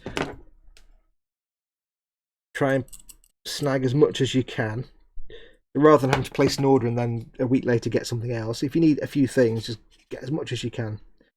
Make the most of it. You get the email saying thanks for your order, we'll let you know when it's being picked. Then you'll get a thing and he'll probably tell you that there is a delay. So if you do place an order, I do recommend it, because there's very few places staying open. But don't expect like next day delivery. No, because it's partly because they've got a massive load of orders. They said to us, we received a week's worth of orders in one day. That's how it is at the minute. So don't expect a super fast next day delivery. It might happen, but it probably won't. And if you can avoid it, once you've placed your order, don't keep mailing them saying, where's my order, where's my order, where's my order? Because all you're doing is their inbox is probably already full. And every time you send him a mail, that's a mail he needs to respond to that's taking him away from picking and packing an order. So basically, place your orders, you'll get confirmation, and then just be patient and wait. It will get dealt with, it will get sent out, but it might just take longer than normal. Because, you know, the whole world's on fire right now. So be patient. But yes, they are still open for business, so get your orders in. I sniffled. Let's have a look. Where are we up to with chat? I may have missed a big chunk of chat because it's kind of jumped a bit.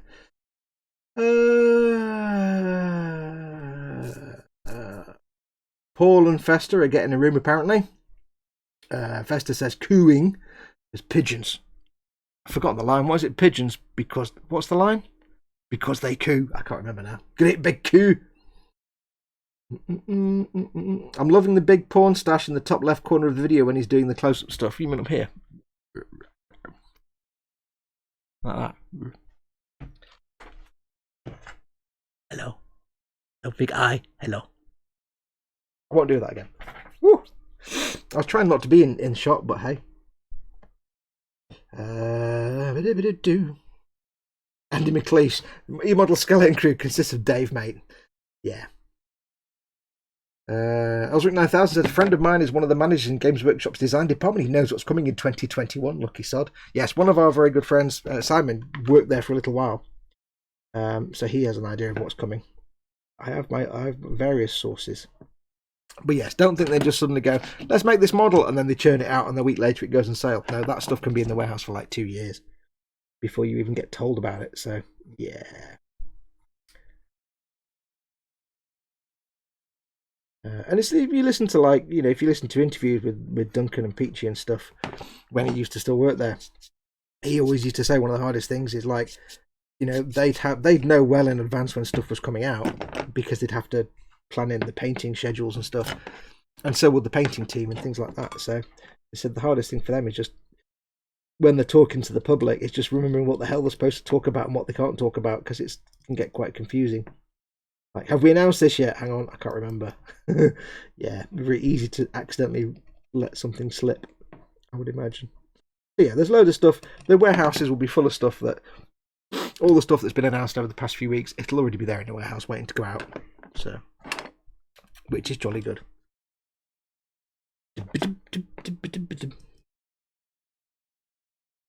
Because you know what, if there was like a world-ending apocalypse now and you ended up like a sort of I Am Legend job where you're on your own, there's just you and your dog and you've got the sudden freedom to wander around the world. First and foremost, you'd obviously go to an army base. First thing you do is go to an army base to get dried food, you know, non-perishable food supplies and weapons, because you never know, you might need them. And then assuming you can figure out how to use the weapons without killing yourself. Bear in mind we're English, we don't know how to use guns. Bear in mind you can figure all that without blowing your own hands off. Then the next thing you do is obviously you've got to the army base, you've got all the supplies you need and weapons and stuff and food. The next thing you do is then you go to Warhammer World. You go to the Games Workshop headquarters, because then you suddenly got access to the entire warehouse with all the products in the world. Yeah. Yeah. I would. And if there's an army base near Warhammer World, near Nottingham, I don't know. If there's an army base nearby, it's heaven. That's where I'd go in the event of an apocalypse. I was the last man standing.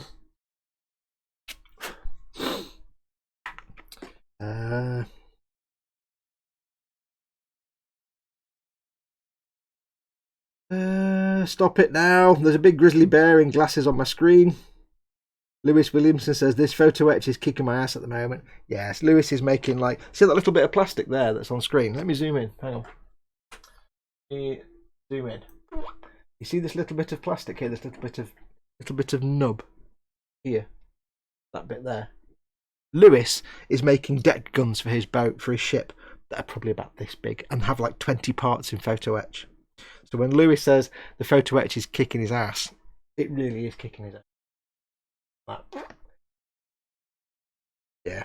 Although I do have to say, looking at the stuff Lewis has been making, we all completely hate you, Lewis, basically, because he's making these like deck guns and stuff that are the size of a rice, and they're fantastic. Everything looks nice and neat. All the lines are nice and straight. There's no wiggly bits of glue anywhere. And as we all know, photo etch.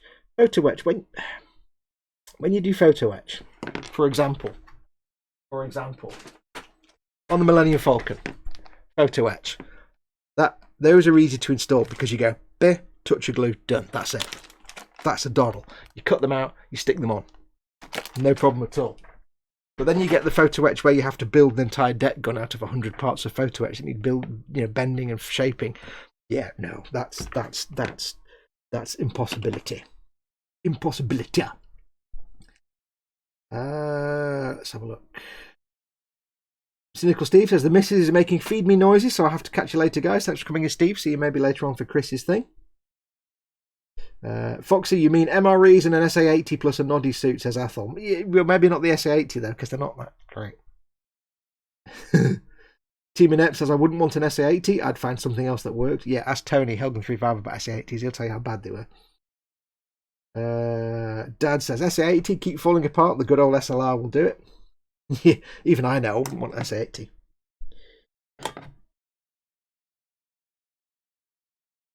Yeah, first thing you do, that's what you do. You get to an army base, because the army base would have MREs and they'd have weapons. And if you were like the kind of apocalypse type scenario, you'd almost want it to be zombies, because then at least if it was just you and you're the last survivor, you'd be bored. You'd be like, bored now. But at least if there were zombies, like, and they'd have to be shufflers. You don't want zombies that run. You want shufflers. At least if there were zombies, you could then at least get yourself a selection of rifles and ammunition and just take pot shots and headshots, and like in the movie where he's on the roof just taking pot shots. At least you'd have something to do. So yeah, you'd want some kind of slow shuffle zombie. You want shufflers, not runners. Shamblers would be the best. And of course, ideally they make constant noises as well, so you know they're there. So you're never going to get suddenly caught. So at least you'd have something to do while you're searching for the other humans. But yeah, imagine that. If you're like the last human, and you had no evidence that there was anyone else around, I'd be doing things like I'd sometimes have this as a thought experiment. Like, what would you do? And obviously, it's not good in a way because you're the last person. If you get sick, you die. If you get injured, you die. If you get any kind of illness, you die. If you get food poisoning, you might die. So if you suddenly run out of preserved food and you can't grow your own, you die. So it's not awesome. You could slip on a piece of wood and break your back and die. So there's not exactly a good side to it, but you do sit there and I think, you know what? If I was the last person, if I was on my own, how would I get across the sea? How would I get across the Atlantic with no sailing experience, no nautical experience? How would I get across the sea to then get to America, to then go to Area 51 and see really what's Area 51, to really see what's Area 51, and then to then go to like all the places where all the secret documents are kept, the CIA and stuff, to see all that, because then you'd have the chance. Then I could just walk into Area 51 and see what's there. It's just silly fun stuff. But it's like, how would you get to America? I've got no experience at sailing. You can't just get in a boat and go across the Atlantic, because that's never going to end well. So what would you do? How would you do it? Frankie Ortiz, welcome Frankie, says, I'm good to go on that front. I have 3 safes full of guns and ammo. Yeah, we're British. We don't do that, you see. I know you Americans, for you Americans, like guns and ammo is like candy, but for us Brits, yeah, we don't.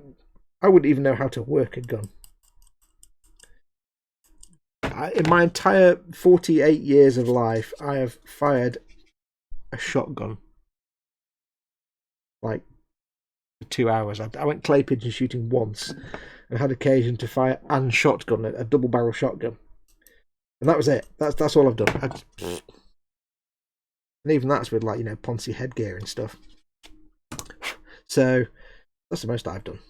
Now, we all play video games, but it doesn't mean we can suddenly pick up a rifle and know what the hell to do with it. In a way, though, if in my own little sort of zombie apocalypse fantasy, what I would, I'd be the last remaining survivor, perhaps, or at least I would eventually find other survivors. But for a while, I'll be the last remaining survivor in a world full of preserved, dried, vacuum-stored food that could last me for years, with endless supply. And somehow I would happen across a place full of Garand rifles, World War II Garand rifles, because at least I know how to work them. Yeah, because that's the kind of weaponry that I know from video games. So at least I'd have a cool rifle, and, you know, and a supply of food. It's fun to have these thought experiments sometimes. Think about, you know, how would you survive? But you would need shambling zombies, not running zombies. Who would bring me pizza? Says Gross Models. You only fire the Lee Enfield once, says Dad. Yeah, if not a Garand M1, then a Lee Enfield, World War II Lee Enfield, I suppose. Foxy, who in the right man wants to go to Area 51? Me, because I want to see what's there. Because why not? Why not? Doors would still be a thing, says Gross Models. You'd figure something out. Darren says, if the zombie apocalypse ended up like The Walking Dead, I would still die of boredom. Yeah, hopefully not. Doors and laptop passwords make getting all the guns and secret files a bit difficult. Oh, you'd find a way around. Don't forget, if you get yourself to America, you've got access to all the weapons in the world. You just get yourself like a saw or a whole mess of explosives and blow things up to get into places. It's not hard.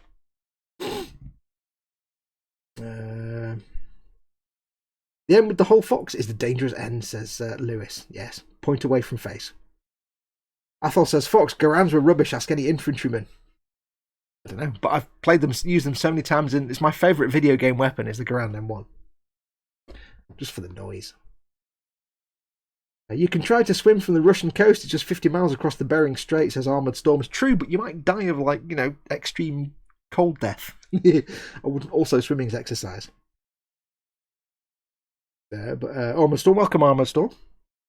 I've been to Area 51, says Rolux Illusion. Not a lot there, apart from some gates you can't get near and a gift shop. You've not been in there. Yeah. You've just been to the Little Alien and that kind of bit that's like a few miles away. Oh, unless you've been on one of them, what are the planes called? They're not called Janes, they're called, what are they called? Julias? No, the planes that take the staff there. I can't remember now.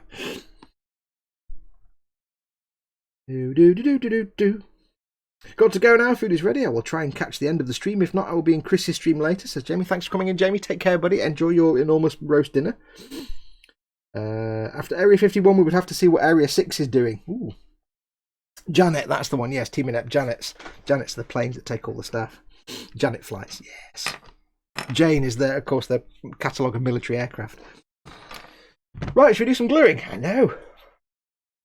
Candygram says, I own a Lee Enfield rifle. That is correct. I fired it only once. Why? What's the thing with Lee Enfield rifles? Do they fall apart or do they just kick your ass?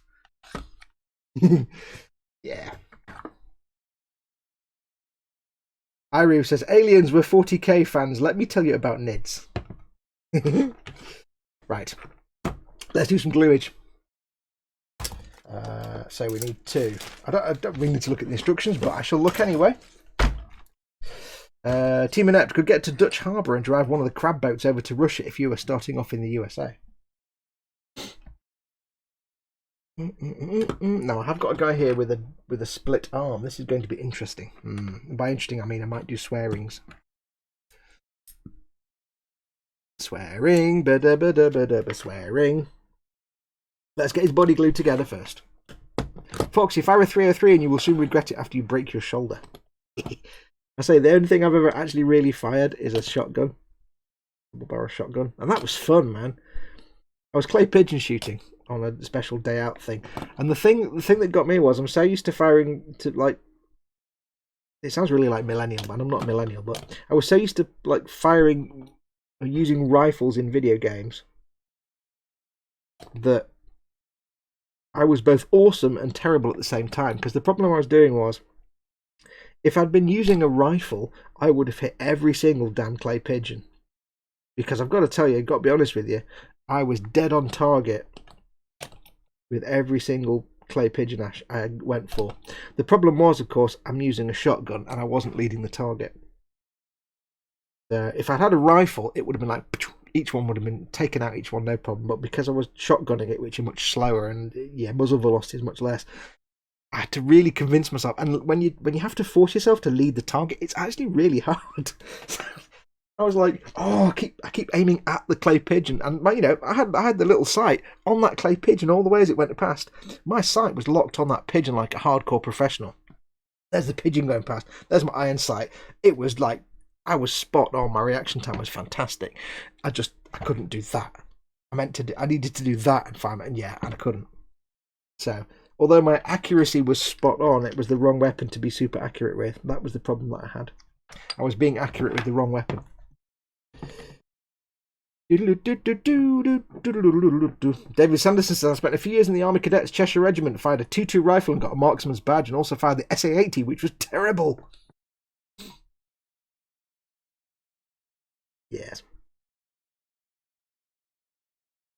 This little puppy glued to his base. So as always, you've seen me do it before, and I know I'm not using the dad device there, but it's extra thick, so it's fine. Start with the Tamiya thick glue, just to get him stuck to the base, because this has got a bit more gloopy stickiness. Not a lot of glue on there though. Let's give him some more glue. Remember, so when I've got any kind of load bearing or weight bearing, I always go for the thick Tamiya glue first. Wiggle him around, push down so he gets some purchase. There. If I'd done that with extra thin, he wouldn't stick. And it's purely because this is a thick, viscous liquid that it actually sticks. It's not. There's no glue bonding going. It's just literally it's viscous liquid that's holding him in place. So I'll give it a couple of seconds and then I'll use the extra thin to weld him into place. Mind you, the early SLRs had a great kick to them, but I had one with an inch of rubber at the back of the shoulder stock, says Ethel. Yeah, so I've only ever fired a shotgun, and it was great fun. I mean, I will admit, as a British person, I have no desire to go around shooting guns all the time. But I do have a great desire to go around shooting guns all the time. I would happily, I think, going to a range for a day and firing all different kinds of rifles and stuff at targets, I think would be great fun. Yeah, once. Not something I want to make a habit of, because I don't see the need for it, but yes, I think it's the kind of thing I'd like to do once, because it was fun.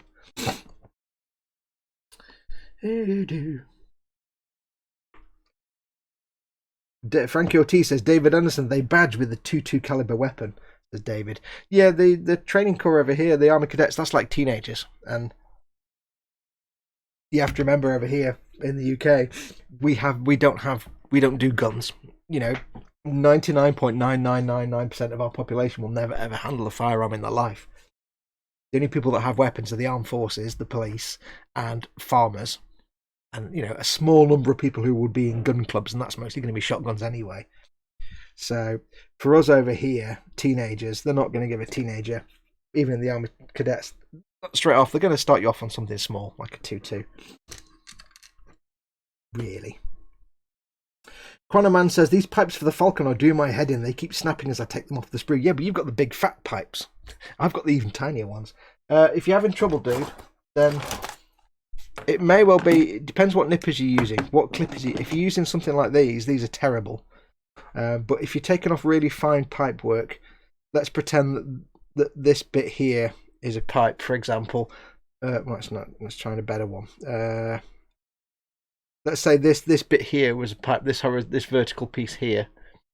Don't just go from there and there. Go from like far away, so you're not putting stress on it as best you can. And then work your way closer to it. But it depends what cut it's using. If you're lucky enough to have God hands, you work your way down, use them. But if not, try not to use like, you know, the most chunky pliers you've got. These are probably a bit hardcore. I've got some Tamiya ones that are a bit less hardcore, but these are old and blunt now, so they're a bit ineffectual. So yeah, just take your time. If you've got the space, if you're able to, I've seen people use modelling saws to take fine parts off sprues, but that's putting a lot of stress and tension. So I would just say try and cut as far away from the part as you can on the sprue, and then work your way back towards it. Because the reason it's snapping is because you've got two pieces of sprue and your little fine bit of plastic here. As you're snipping, it's stretching there, but it can't move on either end. So you've got to be really careful. It's a pain in the bum though, yeah. Any Falcon you build, the 1/72 fine molds are the same. The little fine pipes, getting them off without snapping them was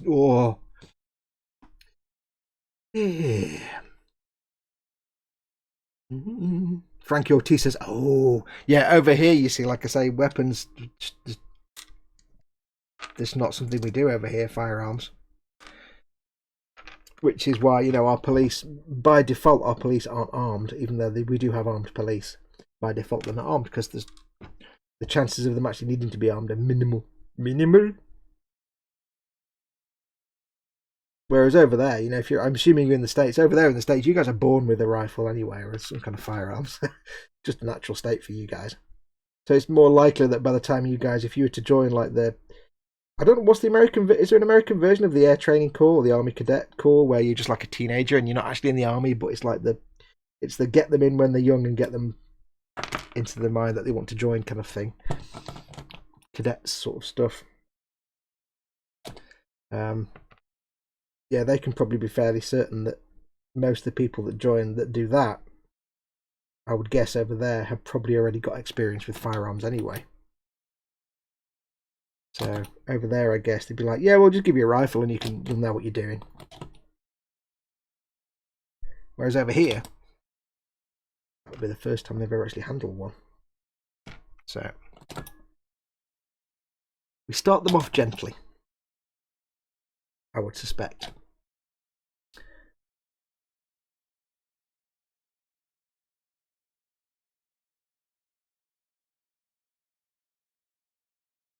Well, that wasn't too bad. I thought the arm was going to be a bit more fiddly to put together than that, but that wasn't actually too bad. Apologies if you didn't see any of that. I misread the parts. I thought we were going to have like a 2-part arm, but we didn't. Thankfully, it all worked out nicely. That bit hasn't gone together very well. And we push, and we squeeze. There we go, lovely. I did spend a bit of time the other day assembling more of my Tempestus Scions. If you remember, I always grouse and moan about the Tempestus Scions because they have them really awkward 2-part arms. So I decided I've got a pack of 5 because I've got like 25 I think already, and I had an extra pack of 5 Scions, so I decided just to be lazy.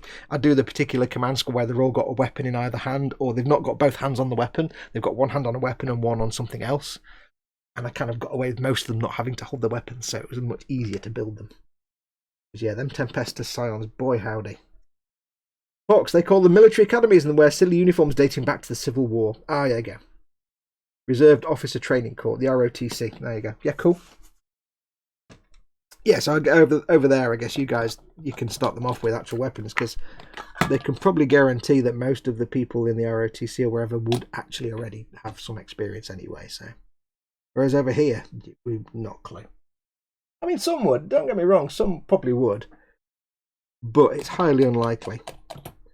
It might be that, you know, if you grew up on a farm, you probably got experience of shotguns for killing, you know, pests. That's about it, really.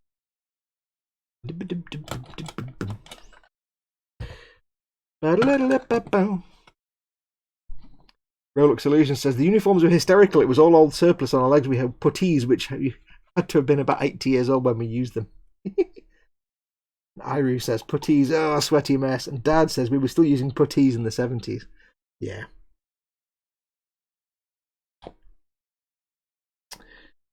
Sticking it on. Now this again, it's a load bearing structure I want it to stay in place. So I've used the thick fat cement first just to get it stuck. And then we'll give it a second. Give it a second and then I'll put the thin on there. I've explained it before, but because obviously there might be some people watching who haven't watched before. The reason I've got these two cements, they're both welding cements. Tamiya thick, or what I call Tamiya thick, is regular Tamiya plastic cement and Tamiya extra thin.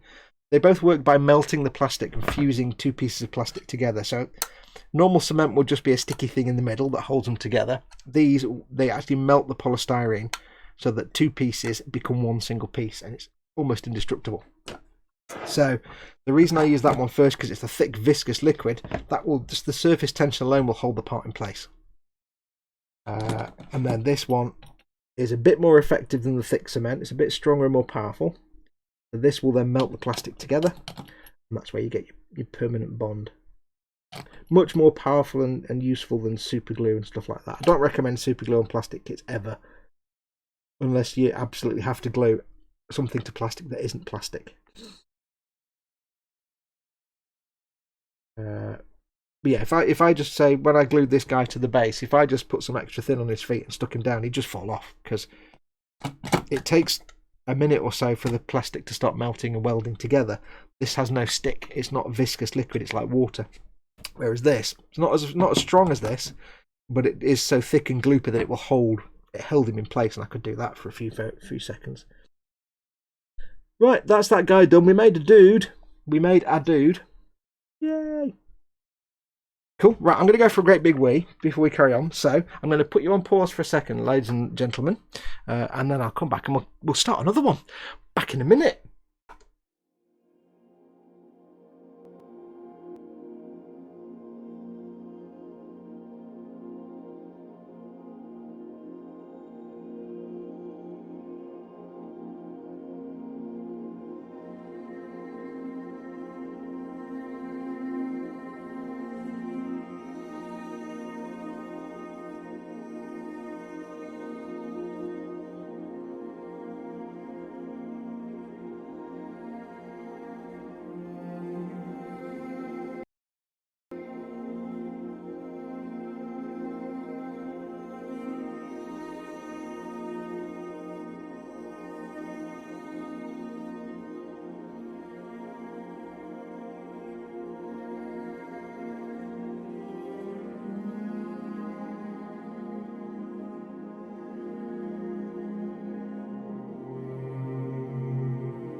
And we are back. Yes, welcome back.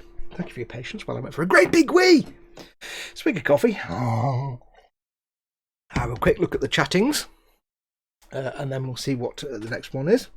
Got one there. That's, oh, not marked him. Normally, I thought oh, that's a spare, but that's not the right base.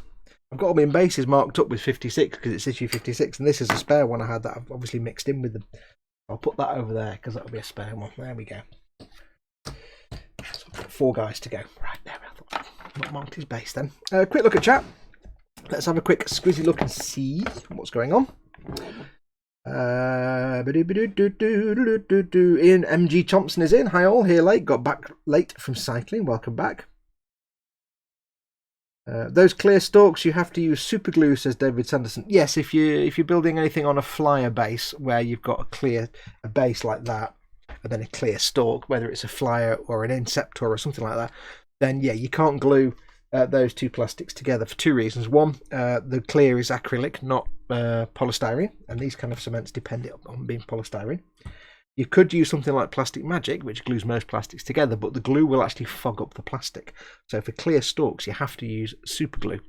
Or an alternative would be, if you do have because I hate flyer bases and the clear. I don't trust gluing a piece of clear acrylic and a piece of this plastic super glue and then having a model on top, especially with like big models like flyers, because the super glue is very brittle. If you knock it, it can crack and shatter.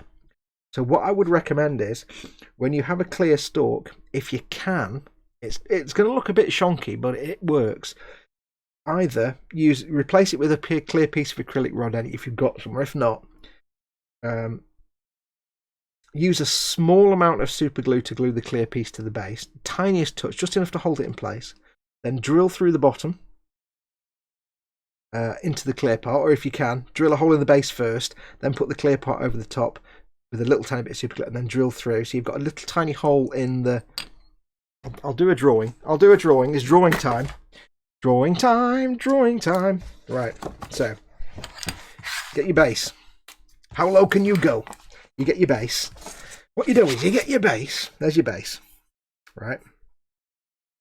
There's your flyer base. There's your base. And you've got your clear rod. So what you do is you drill a hole in the bottom, first of all. Then you apply, with the tiniest bit of super glue you can possibly imagine, just enough to hold it in place, your clear flyer base. Now it might be a little stand like that. It could be any kind of shape, whatever it would be. Like a little bit of clear acrylic. And then what you do is, when it's all dried and stuck in place, you get your drill bit again, your little pin vise, and you drill a little bit up into the base, into the clear piece here. Drill a little bit more, and then get a tiny piece of like metal pin or something like that. Put it in so it goes up through the base and into the clear part, and just super glue that from underneath. That way, you've got a pin holding it in place. Get some glue on the pin as well before you put it in the hole. So you've basically got if you look at the base from the side, you've got your clear rod here. That's your clear rod. That's your base. And what you've actually got then is a metal pin like that. Like a little tiny bit of brass, or even a little tiny piece of paper clip. Little tiny sliver of just cut a little paper clip into little bits. That's then held in place with super glue, and it means you don't have a load of super glue sticking out either side, which can still fog up your clear plastic, but it also makes it, if you put a little bead of super glue there, it then locks it all in place, and it's going to be a bit more sturdy for you, whatever if it's an inceptor, it's a pain in the bum then, because you've got to get the clear rod into the inceptor. Now I've got some inceptors to do, and I've not figured out how I'm going to mount them yet. I'm going to snap them off. I've got them super glued to their bases right now, but I might snap them off those because I don't like them. But if you've done something like, I've got the Storm Wolf and it's on that sort of cross-shaped plastic bed, and I don't trust it at all to support the weight. So yeah, and it does mean that of course you can see a little bit of metal inside the clear base, but it's not the end of the world. If you're doing a texture on your base, just build up the texture or some tufts around that so it hides that little part of the clear stalk. Put some grass tufts or some stone or some texture paint just to cover that much of the thing up. When I did my Storm Wolf, the Storm Wolf had the flat base and then the clear part, and then I built up a snow scene around it. So the snow scene, which is all PVA and it was a mixture of PVA and white paint and white snow powder, all just went into place and locked that in place. It's a massively sort of bulbous landscape with this clear rod sticking out in the middle of it, and that holds it all in place, but also covered up any metal rods that are going up through the bottom of the base. Right, where are we up to? Paul says, if you can't get the God Hand nippers, which we can't in the UK, they're really hard to find. These were gifted to me, so they're really hard for us to get the Dispiae nippers, Dispiae nippers. E-Models has them for sale. Whoever it was that was asking about, it was Chronoman getting them off the sprue. Yeah, the Dispiae. That can't be right. Dispiae? Is that spelled right? Anyway, yes. Get some decent nippers. I will use these to get the little tiny pipes for my Falcon. I'm going to be using these to try and get them off with as little stress as possible, because If you've got a thin pipe and you're snapping them, it's because you're stressing the plastic, and you want something that just goes, snips them off with as little stress as possible. And big old clunky things like them, you may as well be trying to get them off with a couple of, wire cutters. So, where are we up to anyway?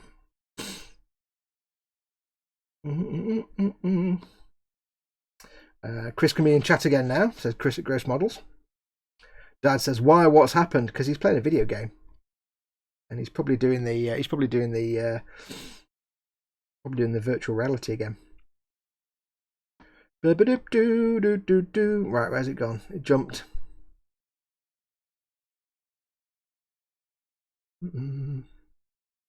That's odd. I don't see the Meng display single blade nippers on the eModels website anymore, says Paul. They might have just sold out. Don't forget they've got 1 billion orders backlogged because everybody's buying stuff. So they may have just sold out. Did you wash your damn hands, says Chris. Yes, I did. What chapter are you painting the Space Marines as, asks Gaz. Welcome, Gaz. I don't know, because George will be having these. These will end up going to George. And he will choose what he wants them painted as, but they may end up being painted as not an existing chapter. They may have a custom paint job, because George is now the proud owner of the Imperial Knight that I made for my army, the Imperial Zaku Knight, and a group of Space Marines painted to look like Zakus, as in they're all green with Xeon symbols on them. So it may well be that George asks me to paint them in that same style, which will be challenging because I can't remember how the hell I painted them. I just kind of did it on the spur of the moment, so I've got no idea. But they might end up like greens with Xeon, but they might end up completely different. They could be pink for all I know. George likes his pinks. They could end up pink. Who can say? David Butcher, that model is in. Welcome, Dave. He says, Khajiit smells like damp toilet carpet and carrots. There's nothing wrong with that. Carrots are great. Damp toilet carpet, that's just because that's not a good smell, actually. Flyer bases are best put in place with Vallejo ground cover, which dries hard as nails, says Athel. Awesome idea. I never thought of that. And that's simple. I suppose that's similar to what I did with my snowy white PVA and snow powder kind of effect. But yeah, anything where it's terrain and texture paint. So if you make a base terrain out of like plaster and stuff, or however you do it, you can sort of build it up around your clear parts. I've also seen people. Here's a handy tip that I saw that I thought was brilliant. If it's one of the big flyers and it has the big massive stand, where's I put that pen now? I don't know where I just put my where'd I put my Sharpie? Where's my Sharpie gone? Oh no, I put it in a place. I don't know where. Oh, I can't find it now. I put it down somewhere like a spoon. I don't know where. You guys will all know where it is because you saw me put it down. Let me get a different pen then. Fine, I'll get a different pen. Yes, I saw one person who, what they did was they got the base like that. You see, I don't know if it'll show from camera now because it's too damn bright. It's not dark enough. Oh, there we are. I've got it. Found it. Right, there we go. Right. Yes, they had the base here, like that. There's the base. It was an Imperial Knight base, and they had the flyer stand, which is basically, it's like a cross shape. It's like that shape, but it's clear. So it's almost like a cone thing. You get the idea. It's like that kind of shape. But what they did was they got lots of little bits of spare sprue, so just lots of little offcuts of the sprue here, cut into little pieces, and they built up a little wall of bits of sprue around the edge of the base. Now, obviously, they're not sticking the plastic sprue to the clear acrylic part because it won't bond, but they're sticking all this and making up like a wall of sprue parts like that, like a dry stone wall around it, and gluing that to the polystyrene base. And that meant that once this was all in place, it was the little wall they built around it was fixed in place to the base, but helped give a large surface for the acrylic to lock into. So you had this wall of sprues here like that, and then the acrylic base is inside that. And it just meant then they've got this structure around it that locks it in place, and then they built up a diorama around it. And basically that acrylic, the sort of rod support thing was going nowhere because it was locked in place. And I think they pinned it as well just for extra safety. So there's plenty of things you can do, but if it's little tiny flyer bases like you get on the on the land speeder or you get on the Inceptors, that's a bit more fiddly. I'll show you. I've shown you before, and I'll show you it again. But it's worth showing it. My land speeder, of course, I replaced the flyer base with. I've got a whole mess of acrylic rods. All I did was I cut a piece of acrylic rod to the right length. I drilled a hole in the. I widened the hole in the bottom of the flyer. You can't really see that, and I drilled a hole in the bottom of the base. And all I did was I made sure that the hole at the bottom of the base was just about wide enough for the acrylic rod to go through. So I basically took the acrylic rod. I've got to get this out again, haven't I? One day that's going to come off though and snap, and I'll be sad. Now I've got to find the Sharpie again. There it is. So what I've basically got there is you've got the flyer base here, which is a piece of clear plastic. There's a hole in it already. It's that kind of shape. I widened the hole in the base, and I just jammed in my acrylic rod there into the hole, made it just wide enough that it was a really tight fit, and then I applied a little bit of glue down here. But I made it a bit wider than normal because the hole's quite small, and the acrylic rod just goes into the flyer, because the acrylic rods that come with the flyers, they're really delicate and the ends tend to snap off. So anything you can do to make it easier, you can. Oh, hello, chat's closed down. I do recommend you go online. You probably have to do an Amazon or an eBay. It might be an eBay job, but I do recommend you go online to eBay and just find somewhere that sells various sizes of acrylic rod. Trust me, you'll find it unbelievably useful for things like that. For mounting models on clear rod. It's not expensive. I bought a load of different sizes for about 20 quid. It's all like they're about 2 foot long, and I snipped them into size. But yeah, just go online, get yourself like a selection of different sized acrylic rods. You'll find them really handy. It's like an afternoon with Tony Hart. Athelman Nichols says, George should think along the lines of the Red Scorpions decal sheet from Forge World. Yeah, I don't know what he wants. He was originally thinking of salamanders, and then he decided he maybe wanted to match the Xeon ones that I did already, and then he might want them pink perhaps. So I don't know. He'll decide. He might want them. We also maybe thought about doing them in Shanghai Dragons colours, so reds and yellows. We'll see. And then I'll have to get a load of Shanghai Dragons decals made. That's fine. Foxy, I use Dead Chaos Marines around the base of my flyer stocks. Yeah, excellent idea. Basically anything that builds up along the clear acrylic pot to just lock it in place. So many double entendres, too many jokes. I was aware of all of them acutely as I was talking. But I do recommend, depending on what models you do, I do recommend going on eBay and getting yourself a selection of acrylic rods of different diameters, and worth getting some brass rods as well. They're not expensive. You can get them from like DIY places if you can go outside, but if you can't, get them online. Brass rods I often used to use when I had, say, an aircraft, like when I did my Colonial Viper or my X-Wings. It's quite nice to get a nice wooden base and a brass rod that you can bend into shape, and that's what mounts what the model is mounted onto. You have to do a bit of kajiggery to get it to stay in place, but yeah, acrylic and brass, not expensive. Right, so I'm gonna let's see what else. What time are we on? 5 o'clock. Let's do another one. Let's start another one. Next we have the next chap. It's gonna be the same again, basically, but his legs the other way around. Okay, that's cool. So we've got 15, 16, 17, 18. 13, 14, 15, 16, 17, 18. Okay, we can do that. Simple maths. Simple maths. The stock rod with land speed will break eventually. It's basically a certainty. Yes, it's Powerwolf. Welcome, Powerwolf. Yes, the little nub on the end will just snap off. I already did that on mine. So I replaced it with my own acrylic rod. I don't like the idea of having an acrylic rod with a little sort of bit on the end that's not as much diameter because it's a weak spot. My acrylic rods, when I mount them to mount models on, it's the same thickness all the way through. So jam it in the base so it can't come out. It's never going to snap there, and jam it into the model. It doesn't have to glue into place, but I think what I did inside my land speeder was I built a little. I can't remember how I did now. I think I built a little plastic card up. So I had the base of the speeder inside. I drilled a hole where the rod goes into, and then I put a load of plastic card, just squares, built up into like a block. And then when I drilled the hole drills into the floor of the speeder and then up into the block, and you've got like about an area that tall into which the acrylic rod can go, and it locks it in place then. So rather than just having a hole in the floor and then it spins freely, nothing wrong with making up a little stack of plastic card shrapnel pieces. Make a tube. Right, so anyway, what we're doing, right, 13, 14, 15, 16, 17. Right, so there we go. So let's have a look and see.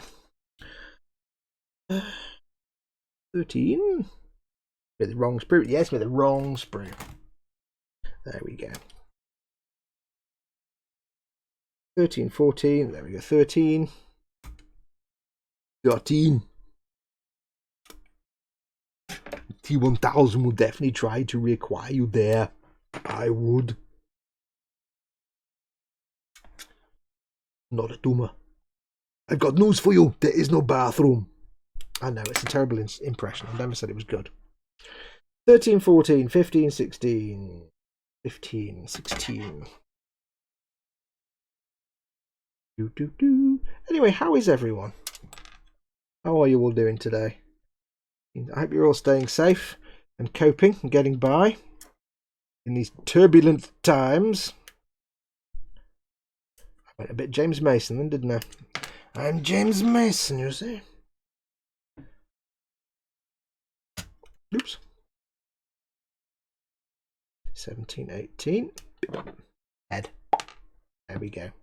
I don't like when you get the connection point in the middle of the backpack between the rear thrusters or the vents right down there, because it's a right pain to get rid of that in the middle. It's like, oh yeah, oh, not conducive to happy goodness times. Stop it, Fox, you're killing me, says David Sanderson. Yes, I know. Colonial Viper, there's no, well, Colonial Viper, now there's an idea. Was the kit any good, says Darren 2159. There's two good kits available. If you mean the modern BSG one, not the original series one, there's two versions available. There's the Mobius kit and the Revell kit. The Revell kit is the Mobius kit rebadged, and I would recommend the Revell kit. I know, it's me recommending Revell, but it's a Revell kit that Revell haven't had any hand in making. They're just reboxing it. First and foremost, the pilot's better because it's not a weird little resin thing like you get in the Mobius kit. The figure is better, and the Mobius kit decals are absolute garbage. The one thing Mobius cannot do is decals. Their decals are absolute garbage. They rip and tear and fall apart. They're unusable completely. So get the Revell one. It's got really nice Revell decals for once. They do decals really well, and it's the same kit. So get the Revell one. It's much better than the Mobius one. The Mobius one is garbage. I hate to say this, but I really don't recommend Mobius kits at all. But if you need decals, I had the Colonial one, and I was really looking forward to getting it, and I got it, and I realised most of it was decals, and just so I gave it away. I thought, I'm not even going to put myself through that. Yeah, Mobius are not good at doing decals. But it's a really simple kit. It's really nice and detailed. The first build series I ever did, which is on my channel, on this channel as we speak. If you go to my videos and go to oldest, the first series I ever did was the Revell Colonial Viper. Now the series is terrible because it's like 5 years ago, and I had an iPhone that I was shouting into, and it's horrible for me to go back and watch it. I can't. I went to what I looked at it the other day for some. I think I had a comment on one of the videos, and I went back and I thought I'll just have a quick watch, and oh dear God. I mean, I'm not great now. My video quality is not great now, but go back 5 years. Holy cow, 5 or 6 years. iPhone. I was using an iPhone 4 that I had up on. I built a stand out of a biscuit tin and some foam and just slotted the phone into it. I didn't have a microphone, so I was shouting into the phone because it was like 3 feet away. So everything was loud. The third word I ever said on camera was Oh god, and I had the lighting was terrible because I had one light, I think, or two lights that were terrible. Now I've got loads of lights, but then I had one or two lights, and I depended on the light coming through the window. It's not fun to watch. It's not fun for me to watch, to go back. But I was new. I was learning. I was only a little boy. I was a little lad. It was my first ever video build series. But yes, I show how to build the Viper, and I show things like masking the canopy and all kinds of bits and bobs. So it's, even though the production values are absolute garbage of my video, not the model, the video itself is terrible, and I'm awful. But it's worth watching just for some hints and tips. Although when I get to the weathering section, If you do watch my build series for the Viper, when I get to the weathering section, skip that and take weathering tips from some of my other builds, like say the Stormwolf or something like that, because the weathering I do on the Colonial Viper, I improved my processes after that was filmed.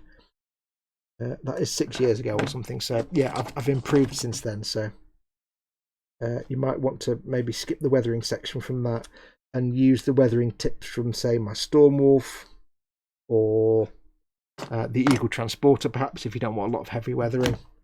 Yeah, don't follow the weathering. I mean, the principles are there. I do oil paint streaking, and they're really they're sound principles. I just don't do a very good job because I was still learning. We're all learning all the time. Where are we? Graham McRobertson's been sitting in the sun. Good girl. Chris is okay. Thanks for asking. Beyond Hope says, I've just been acknowledged by Lord Two Coats himself for incorrect information on his YouTube channel. Oh, you've had words from Duncan. What did you say? What did you say and what did he say? Incorrect information on his YouTube channel.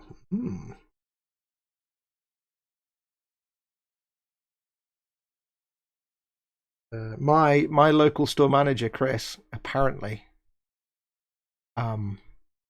went to head office at one point and had to explain labium, because when I do my videos, I put up the little pop-up name that comes when I do like a Mickey take of the Games Workshop ones.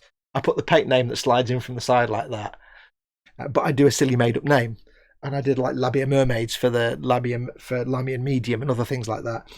And I seem to remember my local store manager. I could get this wrong, but somebody had to explain to Duncan what Labia Mermaids were. I think I may have misheard it, but the thing I got was that apparently somebody was aware of my videos and said that, and they was like, what? And he had to explain it because they didn't know what it was. Something like that. I may have misremembered that. I'll shut up now. Fox asked. Yes, I was asking. Hope you're all okay. They've added to change the change to the description. They've added the change to the description. What? What's the change, dude? Oh, hey, he added a ball bearing to a pot of contrast paint to help mix it. I had to remind him that unless it was stainless steel or non-metallic, the rusting could affect the paint. They've added the change to the description. Oh, cool. Yeah, awesome. Well done. I must admit, when he did that, I thought to myself, I hope that's stainless steel.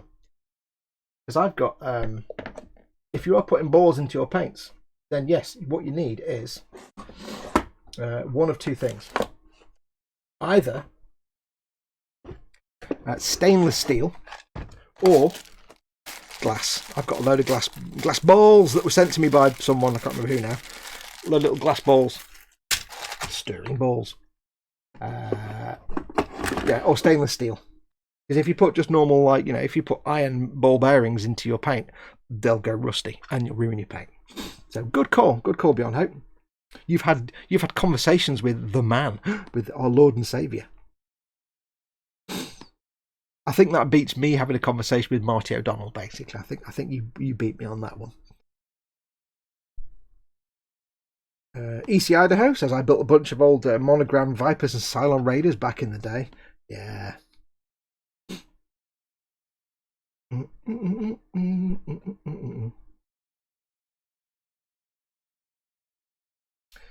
Athol says, instead of using a stainless steel ball bearing, use a glass or plastic version from Amazon, 200 in a circular box. Yeah, either will do.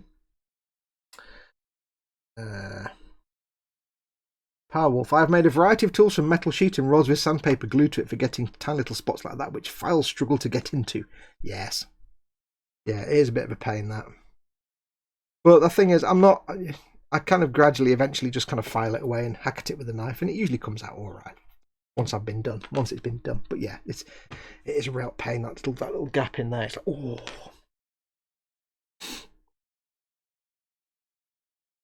Graham Robert, oi folks, I am not a female. I say good girl to everybody. It's almost like I need to say it in a Bob Peck voice. Good girl. It's a Jurassic Park reference. Incorrect, obviously. Clever girl.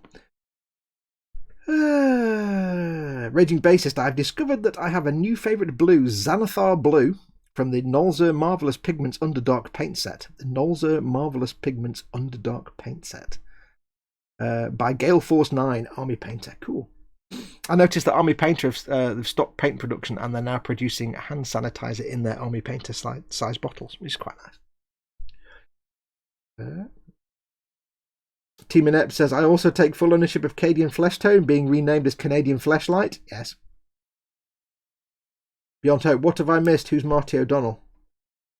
He's the guy that wrote the music for all the Halo games before they became crap and they got rid of Marty O'Donnell from. He wrote the soundtrack to the first Destiny game. He used to be the audio director at Bungie, and I did a cover version of. I did a piece of fan music, Halo fan music, like 20 years ago. And I linked up to it on one of the forums and said, here, I've done this piece of fan music. And Marty O'Donnell, the guy that wrote all the soundtracks for the Halo game, said, wow, were you in my head over the weekend? And I'm like, Marty O'Donnell said my work wasn't terrible. He said it was pretty good. He thought it was pretty good. So basically that was my claim to fame, amongst others, but my claim to fame. Marty O'Donnell said my pastiche of his style was pretty good. I didn't get a job at Bungie writing music for the Halo games, though, unfortunately.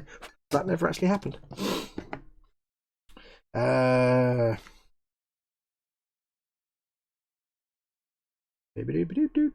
We're all females on here. We're all Fox's bitches. Nonsense. Well, Foxy and crew, it's time for this hungry modeler to go and feed my empty belly. So have fun, those guys and gals still listening to this warbling on. Bye. Take care, Athol. Thanks for coming in, buddy. EC Idaho say, yes, Marty's music is great. Yes.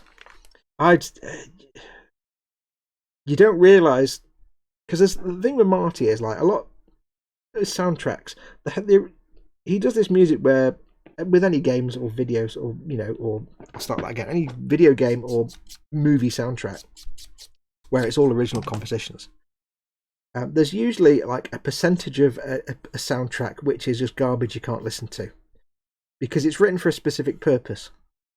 So, for example, if you watch a movie where the soundtrack's by, say, Hans Zimmer, it works in the context of the film, but if you bought the soundtrack on and tried to listen to it, it would just be garbage because it doesn't work. Hans Zimmer is wallpaper music. It's pointless wallpaper music, and it's wall of sound. It's not stuff you can listen to.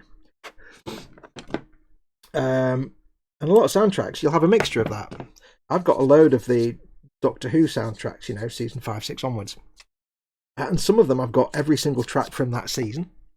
And some of them I've got 2 or 3 tracks from the entire season not Jerry Goldsmith, what's his name? The guy that did the Doctor Who stuff in the last 10 years. I can't remember his name. Anyway, some of them, a lot of the tracks from that season are pretty good with 1 or 2 clunkers. And some of them, the season, most of it is terrible and there's 1 or 2 tracks that are worth listening to. So I just get rid of the stuff that I can't listen to and the rest I'll have and I'll play it while I'm working. Because I love soundtracks. But the thing with Marty is he's got a very good hit ratio between the stuff you can listen to. It all works really well in the game. But he's pretty good at, a lot of the stuff is listenable and there's only a few tracks you might want to take out and not listen to. So like the original Halo soundtrack, a lot of it is listenable. I mean, partly because you get the memories of playing the game and it was such a groundbreaking thing at the time. So there'll always be fond memories from the first Halo game, Halo Combat Evolved. Halo 2, it wasn't so much, it was more clunkers to listens. It was more clunkers that you wouldn't listen to afterwards. Because he got Stevie Vai in and did all the electric guitar stuff, which didn't really work. And it wasn't quite as good. And of course, it wasn't the amazing experience of playing Halo 2 that Halo Combat Evolved was, so you didn't have that emotional resonance. And Halo 3, same again, that kind of went mostly clunkers, but it was still good stuff. But then you had Destiny came out, and the soundtrack to Destiny is like 95% absolutely stuff you can listen to. And I've got a playlist. I've got a playlist with it. And there's only maybe 3 or 4 tracks I took out because they were just like action music or background music. It's not really listening. You can't really listen to it. It wasn't pleasant to listen to because outside the game. Whereas a lot of it was thematic. He likes his leitmotifs. Marty likes his themes and motifs. And then I got the Destiny 2 soundtrack, which was absolute garbage because it wasn't Marty, because Marty had been fired. And it was the rest, it was CJ Cowan and the other guys, I think, or whatever his name was. And that's just relapsed into the background wallpaper, let's have sweeping horns doing all the work stuff. And it's just boring. It works in the game, but it's as boring as all get out to listen to outside of the game. There's just nothing there.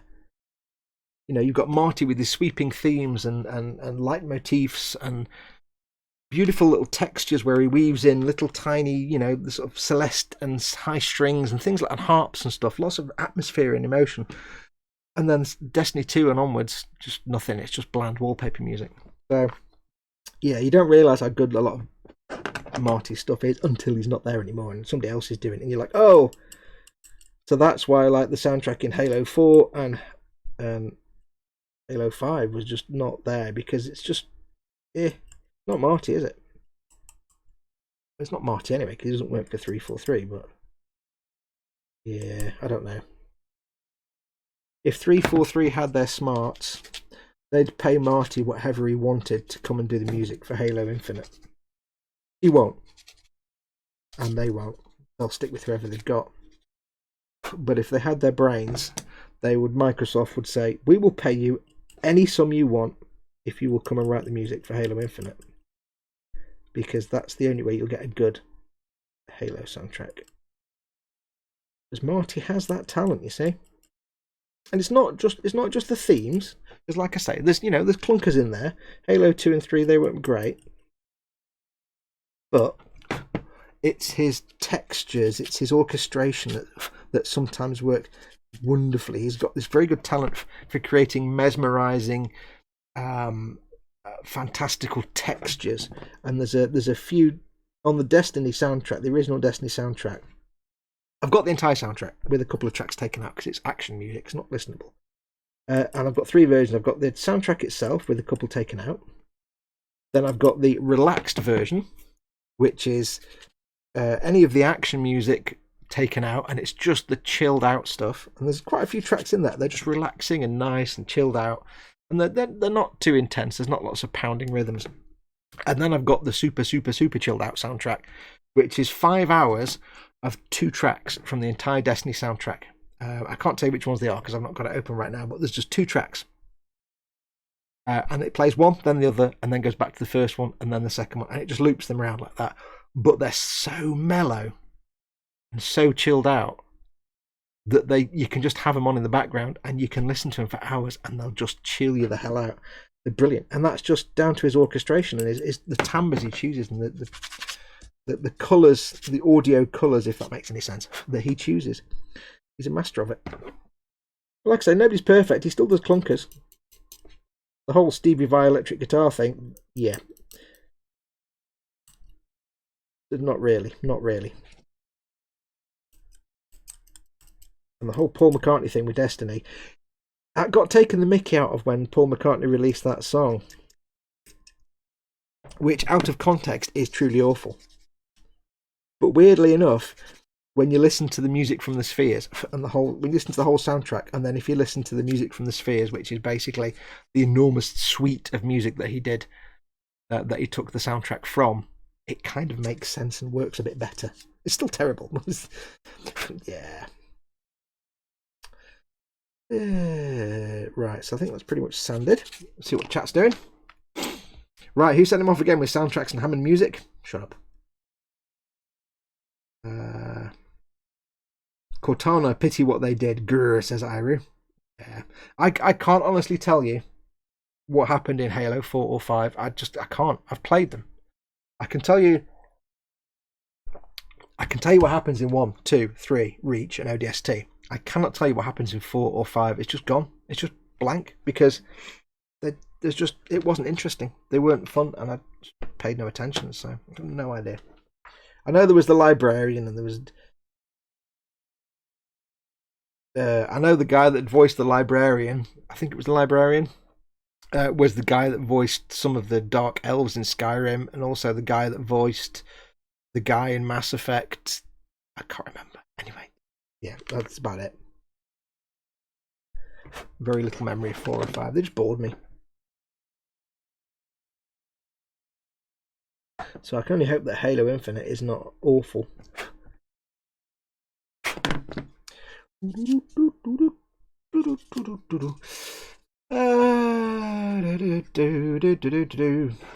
Boom Hut even, says Lewis. Okay. Boom Hut even. I'm not tiny, I'm very tall for a hobbit, says David Butch, that model. I have no idea what the conversation's going on about now. I'll just stay out of it. I've learned to just stay out of it. Why was Marty fired then, says Ian G. Thompson? Because Bungie were independent.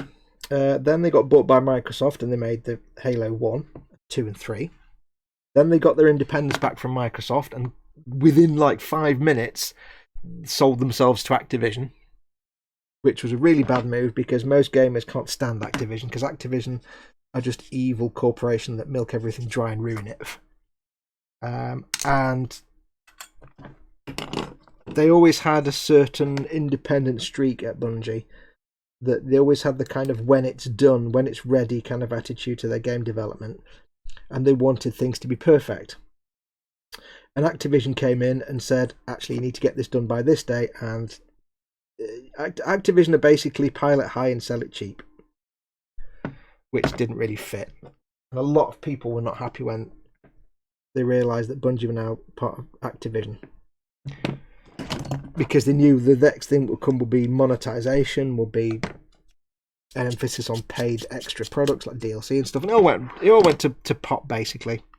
But there was a big massive falling out between the board of directors and the board of Activision and Marty O'Donnell, and it all went kind of to pot basically, because Activision tried to stamp their authority on the way Bungie did things, and Bungie were like, nuh-uh, but not all of Bungie were nuh-uh. And Marty decided, yeah, screw that. This isn't the place I used to work for. A lot of staff at Bungie left around that time because they did. And then, thank the maker, a year or two ago, basically, Bungie kind of got their independence back again. So hopefully, because a lot of the thing was that Destiny kind of fell flat in a lot of ways because Activision got their grubby little paws on it and all they care about was monetizing it. And that's why a lot of the things never kind of came out quite right. Destiny was in trouble when it first launched. And a lot of people held Activision responsible for that because they don't care about the quality. They just want to pilot high and sell it cheap. So, yeah, a lot of people left.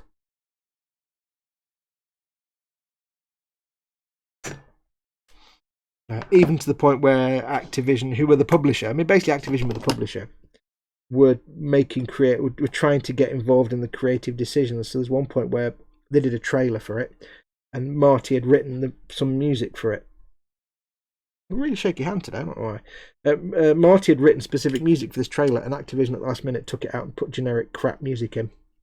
With knowing that, you know, the big thing about the game, Destiny, was that everybody knows what Marty's music's like.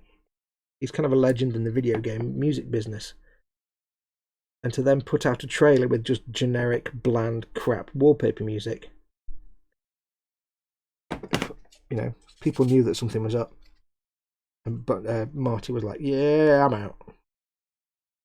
Because in an ideal world, the publisher has no say in the actual finished product because it's just the publisher, not the creative types. But, hey, that's Activision for you. Activision are kind of evil. They're kind of the reverse Midas touch. Whatever they touch turns to crap. They're kind of along the line. They're similar to EA. To your Battlefield is Activision to anything else, basically. They had a 10-year contract with Activision, with milestones like, you know, you've got to do after year 3, you've got to do this piece of DLC, and then this piece of DLC, and then obviously after 5 years it's Destiny 2, and then this, that, and the other. And Bungie hated that. They didn't like it, so they actually left. Activision released them from their obligations early. Because even though Destiny had done like gangbusters and Destiny 2 did really well profit-wise, Activision, it didn't meet with Activision's expectations.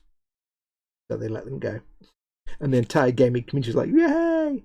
Because nobody likes Activision. Nobody likes Bobby Kotick.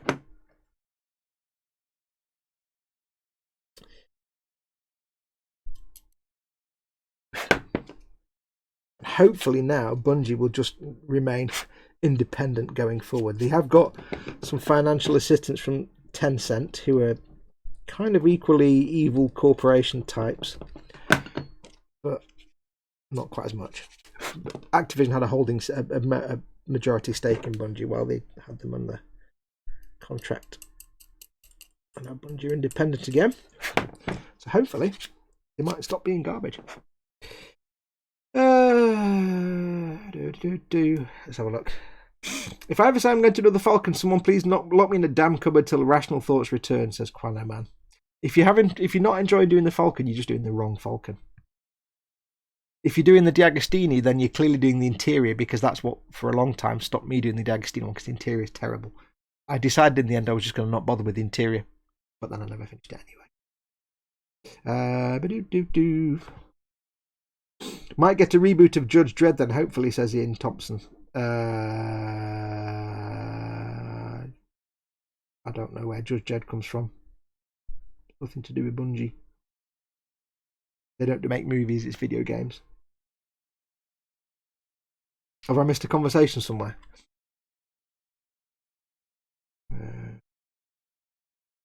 Was talking about the old PC game. Oh, I don't know. There's been a few Judge Dredd games, most of which were terrible. Dread versus Death. Yeah, I've got not fond memories of that one. But I don't know who made any of those games. Not Bungie. Bungie are Halo, Myth, Marathon, Oni, Destiny. And technically Operation Desert Storm and GNOP. If you go back to the early 90s. It's quite funny because they were always independent, and then Halo was announced at the Macworld Expo because they made games for Mac, and Steve Jobs was like, "Here's this amazing new game. It's going to be revolutionary." At the time, it was like 1997 or something, and they showed it at Macworld Expo, and it was the most amazing thing ever because at that point the Mac was the most advanced platform to play games on, and then Microsoft just bought them and said, "You know what? They're going to make the game for our new games console, the Xbox." And the entire world, the entire gaming Mac world just ate itself alive because Bungie were like the golden children of Mac gamers at the time in the late 90s. If you're a gamer on a Mac, you knew who Bungie were because they made the best games for Mac. They made Marathon, the Marathon and Myth games, and then Microsoft bought them. The game was heavily in development for the Mac, and then Microsoft bought them and said, "That's brilliant. Now can you make it for the Xbox instead? You've got 12 months or 6 months or something." And the entire Mac gaming world just, like I say, ate itself alive like an Ouroboros. Gamer Mac, ha ha ha, says Gross Models. You'd be surprised back in the day. You'd be surprised back in the late 90s. A lot of the best looking games were actually on Mac, even though PC was a gaming platform at the time. Strangely enough, a lot of some of the best looking games actually came out on Mac. Just not many of them, because there were not many developers that did Mac exclusivity or did gaming on Mac.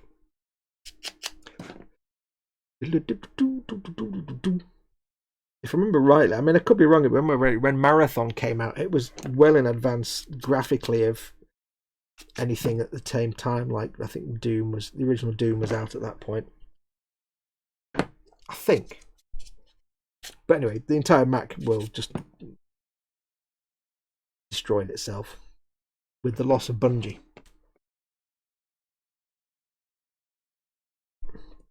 It'd be a bit like Naughty Dog saying, "Right, we're just going to make games for the Xbox now." Oh, yeah. Ooh, some big mold nonsense on these pauldrons. That's not very pleasant. Like a big, horrible mold bloop. Not quite sure I'm going to clean that up, to be honest. Fox had a Mac and a Video 2000. I didn't have a Mac at all. I've never had a Mac. I've got my iPad and my iPhone, but I never had a Mac. When I've always been a console gamer. I did a little bit of gaming on the PC when I was, you know, in the early to mid 90s, but not much, and that was PC. You know, I played Quake and stuff, and Duke Nukem 3D, but I wasn't really a gamer at that point. There's some horrendous moulding on these pauldrons. I've got to try and clean it up. But no, I've never had a Mac.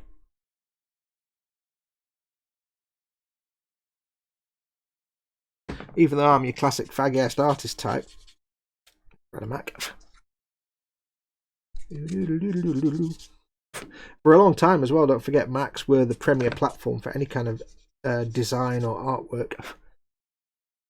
If you're into graphic design or media or anything like that, you guaranteed you'd be on a Mac, not on a PC. What the big thing for Macs was in the 90s and early 2000s was graphic design. Horrible moulding on these. Like you've got the little sort of ridge around the edge of the pauldron and this little step where it's mismoulded. You have to basically carve it away. Most graphics are developed on Macs, made it an obvious platform for games. Trouble is, hardly anyone had Macs to play them. Yeah, there's Zadster. Hey Zadster. That was the thing. At the time, if you looked on the back of any games box, in the old days when you used to get a game and the box would have all the little screenshots from different platforms, it'd have IBM compatible PCs, Amstrad, Mac, and Amiga and Atari ST and stuff. Going back a long way now. Maybe not that long, but you know, they'd have IBM compatible PC, Mac, and others. The Mac would always generally look like the better one, the better option. Just because of, you know, you're going back to days when, like, you know, PCs were working on like CVGA and stuff and things like that, where for a while Macs had the better graphics capabilities. You're going really well a long way back now, but yes, I didn't get into gaming until like properly until Xbox, the original Xbox came out. Let's get a new Duke Nukem game, says Paul Di Tommaso. There's Duke Nukem 3D, and after that, you don't really want to get involved. I've always been mainly console, says Basis. Started on a C64 when I was a wee lad. Did some PC gaming, same with the Quakes and Half-Life and Dungeon Keepers there. Wow, many years later. Yeah, for me, it was, we had a Pong machine as a kid, and we had an Atari 400 and a Spectrum and stuff, but I never really got into it, but I'd have one and I'd play a little game for a little while. Then Mum and Fox got a PC, and I played Quake on that, and Doom and Duke Nukem 3D, and that kept me occupied for a little while. But I didn't get into it massively. But then it was, for some reason, I was interested in other things, drawing and music and other things. And then one day I saw Halo, which was going to come on this new console called the Xbox, and I'd just been made redundant with a 12 grand payoff, and I thought, I'm going to go to the shop tomorrow. I'm going to go to Dixon's tomorrow, and I'm going to buy that console. And I did. I said, I want that console with that game. The other thing, that when I say I saw Halo, I was walking past the Dixon store, and I saw they had a console there with Halo on the attract mode, so it just plays the thing at the start, you know, the attract mode.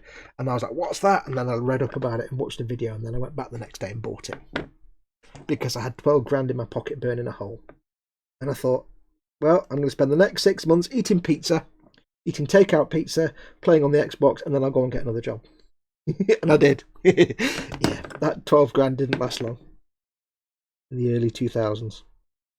I was young, and I thought to myself, I've got a big stonk of cash in the bank from my, I've been working at a place for like about 8 or 9 years, so I've got a big nice payout.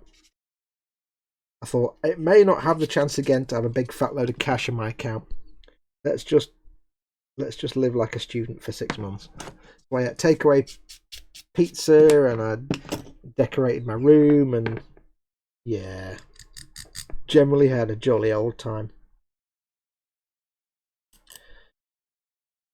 But then I kind of got into the gaming at that point. Halo got me into it, and then my friends got consoles. I managed to convince them to get Halo and Xboxes because they didn't play. And then that got me into that, and I just got hooked from that point. And I've been doing the gaming ever since. I wouldn't say I'm a complete, like, super into it massively, but it's certainly one of my hobbies.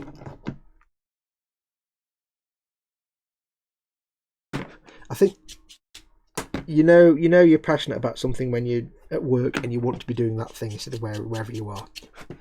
If at any time you think, I wish I was at home doing X, Y, or Z, then you know that's something you're passionate about.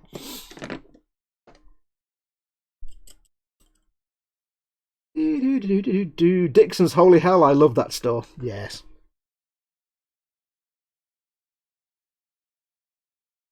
David knows which one. It's the one in Altrincham that used to be on the pedestrian street. It was a couple of doors down from the Wimpy when there used to be a Wimpy in Altrincham. Dixon's a couple of doors down. Little tiny store. And then it was like Dixon's, and 3 doors down from that was a Curry's, which was ironic, before they all merged. It was really weird. If you couldn't get your electronic thing in Dixon's, you just go 3 doors down and get it from Curry's. Yeah. You remember Altrincham in those days, David? I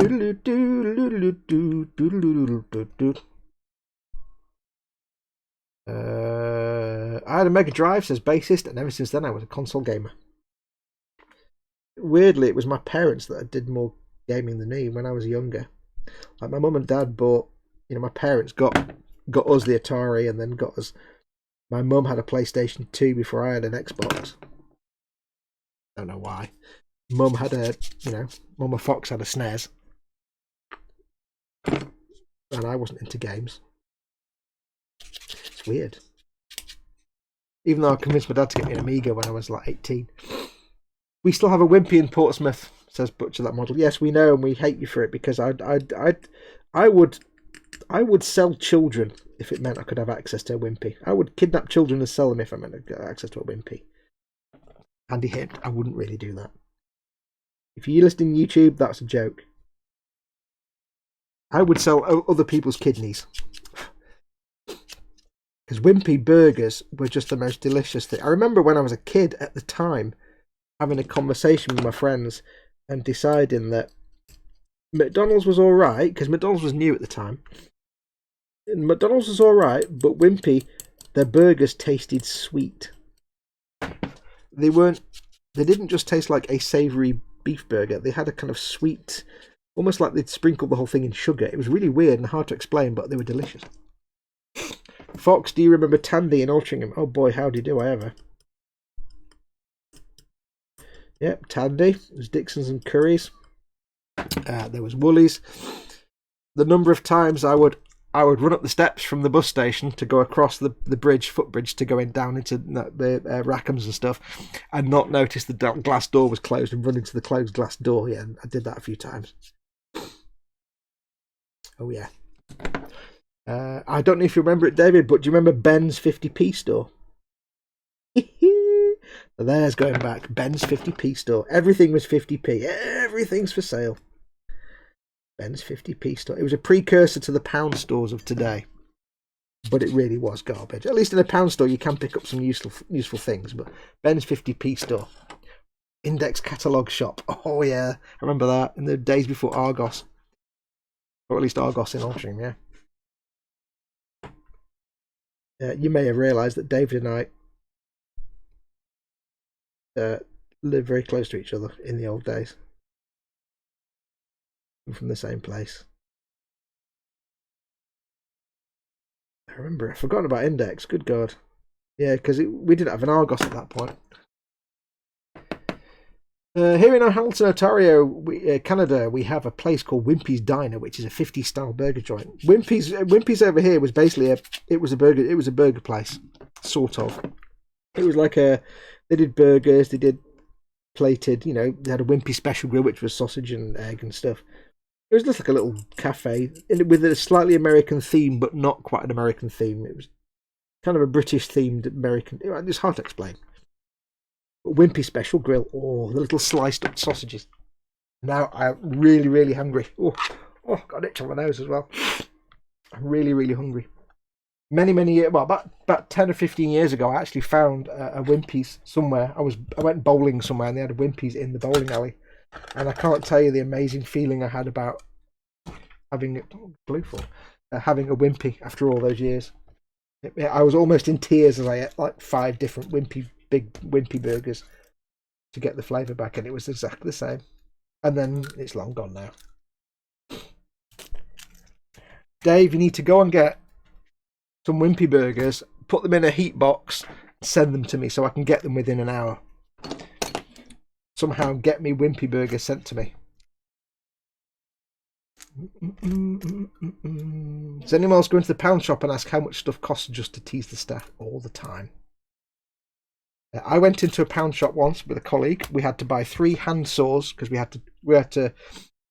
were putting some Christmas trees in the office. We had to hack them around a bit to make them fit, and I had to purchase a hand saw, and they only had packs. They only sell them in 3s, so I had to buy 3 hand saws. It's a pound shop. Everything's a pound. The guy charged me £2 for 3 saws, and my colleague's like, "Has he just charged you £2? Has he charged?" And I said, "Just keep walking. Walk out the door. Keep going. We've paid £2. Keep going. Just don't question it. Just walk off." Yeah, the old guy at the tiller just had a special moment and somehow had charged me £2 for 3 saws. They weren't small hand saws. They were proper, big saws. He charged me £2 for 3 things, and his entire shop sold everything was £1. It wasn't really complicated maths, but he got it wrong. Just keep walking. Don't question it. Just head out the door. Drilling out the barrel. It's barrel drilling time. Will this one be spot on like the last one? Oh, no, not quite. It's not quite in the middle. Oh, let's get the side piece out, and then we'll... Got real shakes today. I don't know why. Got a bit of a shaky hand going on. I think it's because I'm really hungry, because my stomach's shouting at me constantly. You might hear I don't know if you'll hear my belly rumbling on the microphone, but I've certainly got the rumbles going on today. I'm being careful here because I've got a cut on my finger right where the pin vise would come through.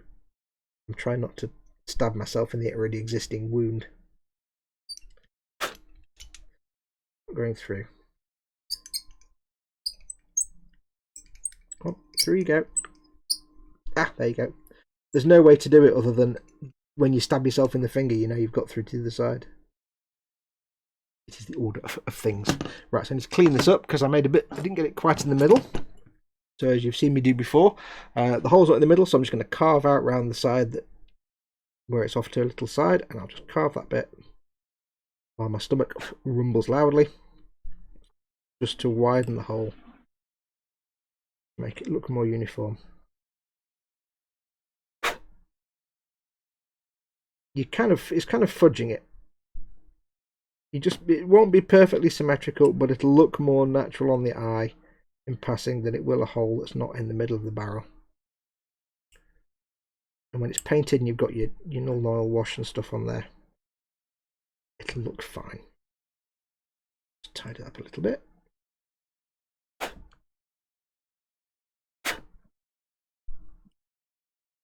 And as always, because it leaves the plastic looking a little rough and ready, I'll scruff it around the edges.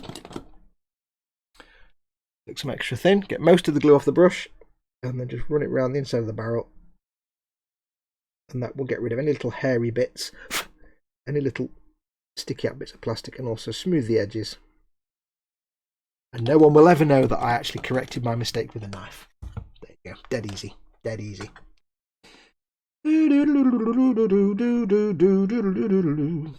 Bust out the drone and send it air delivery. Zadster, I just checked and Fox's nearest Wimpy is the same as my nearest Huddersfield. Don't even know where the hell is Huddersfield when it's at home? That sounds like something near Birmingham. Huddersfield, right. I don't think I want to try to... Drilling a barrel hole perfectly is a breach of the TOS TBH. TOS, to be honest. Yeah, but that one I did earlier on. That was drilled out. If you were here at the start, I drilled it out. It was perfect. No adjustment needed. That's one of the few times I've ever done a perfect barrel straight away.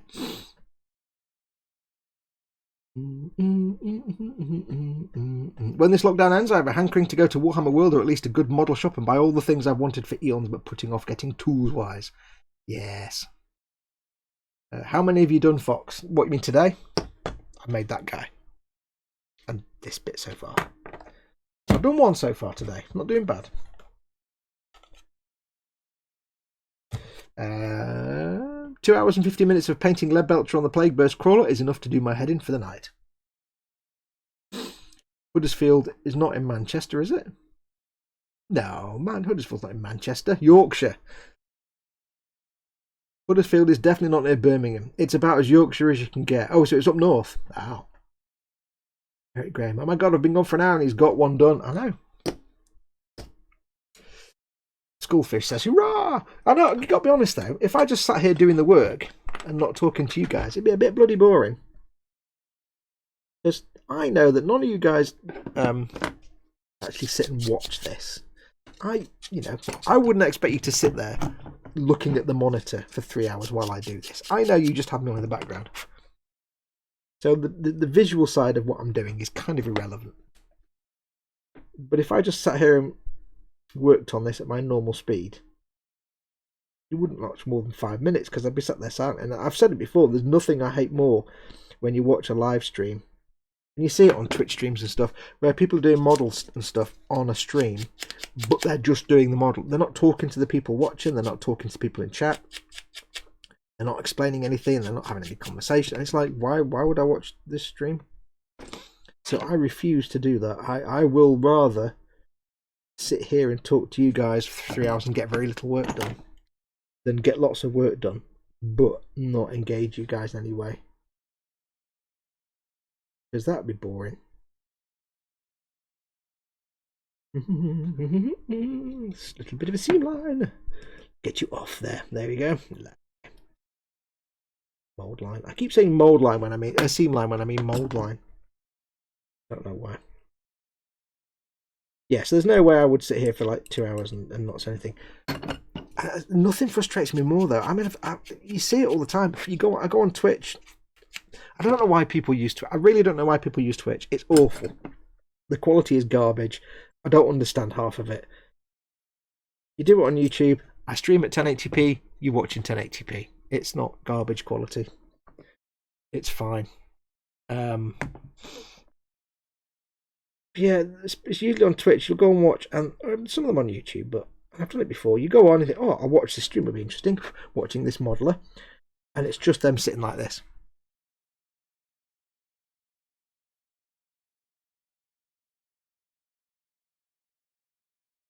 And that's all they do for like 2-3 hours.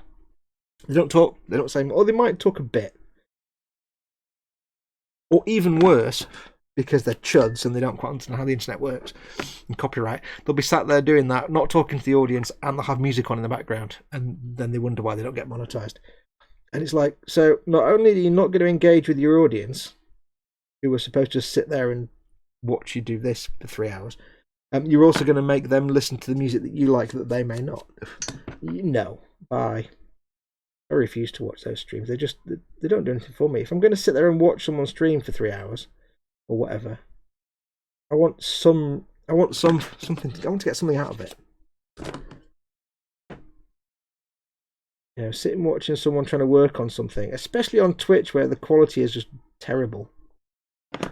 For some reason, they always seem to have low quality. They have very little lighting, and it's with low quality. And it's like, you know, just make the effort, get some lights on, get the camera so people can see what you're doing. I mean, I know streams are never going to be like, you know, full quality like a proper pre-rendered video, but still, if I want someone to come and watch my stuff for 3 hours, I've got to give them a reason to have my stuff going for 3 hours. So just sitting there doing nothing, I'd much rather engage with you guys and have a laugh than not do anything and just sit doing this. Because at the end of the day, when I'm doing this live stream, my focus is not whatever I'm doing. This is irrelevant. This is, you know, if I wasn't doing this live stream, I wouldn't be doing this. I mean, I would be doing this anyway. I'm not interested right now in what I'm doing here. My interest is hanging out with you guys. like I said before, especially right now when we're all stuck indoors anyway, any human contact is good human contact.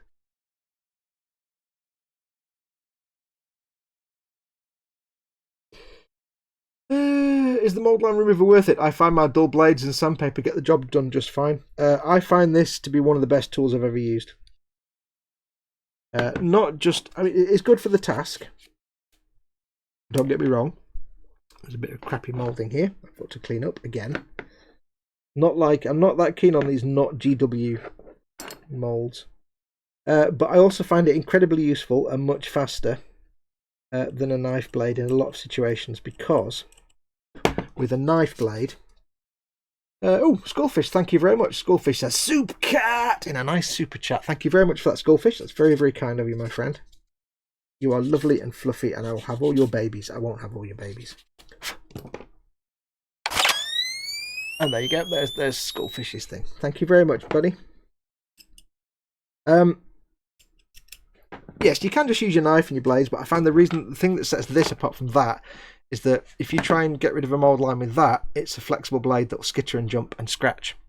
Whereas this doesn't bend, and you can just drag it along gently and it won't leave loads of scratch marks. It's a lot faster, but also comes in handy for things like where, for example, you might have, say you glue two things together and one is slightly higher than the other, they're not quite lined up, you have a slight mismatch.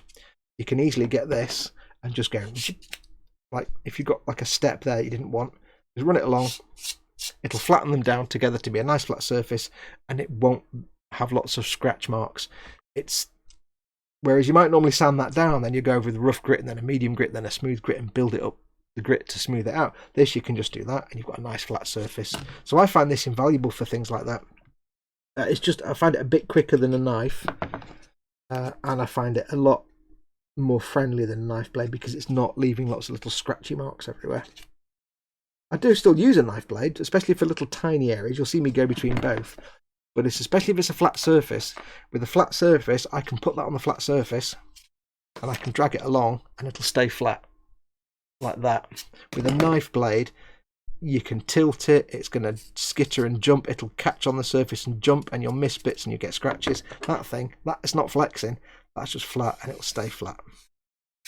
It's much less damage into the surface. But it's like any tool. There's things it's good at, there's things it's not so good at. That's that seam line done. Seam line, all the seam line on there. Yeah, because this isn't GW moulding, there are a few mould issues on here. Little bits where on the GW version it'd be a nice crisp edge, but on here you get this little sort of a lip. It's kind of annoying. Yes, massive thanks for that, Skullfish. Love you to bits. Let's have a look. Gross Model says, hey. Yes, just ask anyone who watches Gross Model streams. No, Chris's streams are good. I know, I'm going to be really honest here. I think Chris does a better job at actually, having a bit of a chat and a giggle with the audience than I do. I listen to my stuff and I think I'm boring, and I listen to Chris's stuff and think, I wish I could be like that. I wish I could have that kind of conversation. Chris is better at the fireside chat kind of conversation than I just witcher on for 3 hours. Whereas Chris is more of an intimate fireside chat conversation. I like Chris's streams. We'll hear not a bad thing said about them.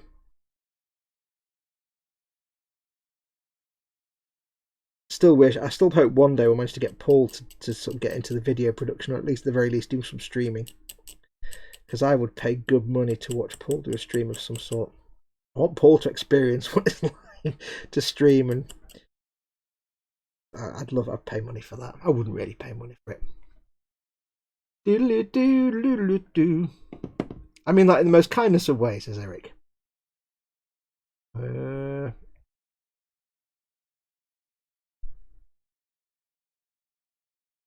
I do. Oh yeah, one place where I found this absolutely invaluable, by the way, when I was doing my Eagle Transporter, all those ribbed pipes and tubes that make up the frame around the spine of the ship and the boxes around the side, so much faster to go like that than have to do this and sand. This can give you such a smooth finish that you don't actually necessarily always have to sand after using it. You use a knife, you're going to have to sand. You use this, sometimes you can get rid of a mold line and there's just no evidence of it. It's so rigid and firm and not like skippy and jumpy and bendy. It doesn't leave scratches, so you can actually sometimes get away with no sanding. Time for tea time for me, says David Sanderson. See you guys later, gals. Wow. Tea time from what? See you later, guys and gals, says David Sanderson. Thank you for coming in, David. Take care, buddy. I see there is a cheaper version of that tool. Looks really similar. I wonder if it's worth it or not. Modelcraft mold line remover. They're all kind of very similar. I mean, you can get, if you did the Warhammer Conquest, you actually get a version of this without the big handle, which is just that piece. But yeah, there's different ones available. The golden rule is that it's got a 90-degree edge, 90 degrees there and there, all the right angles, and it's rigid and not flexible. That's the thing you want.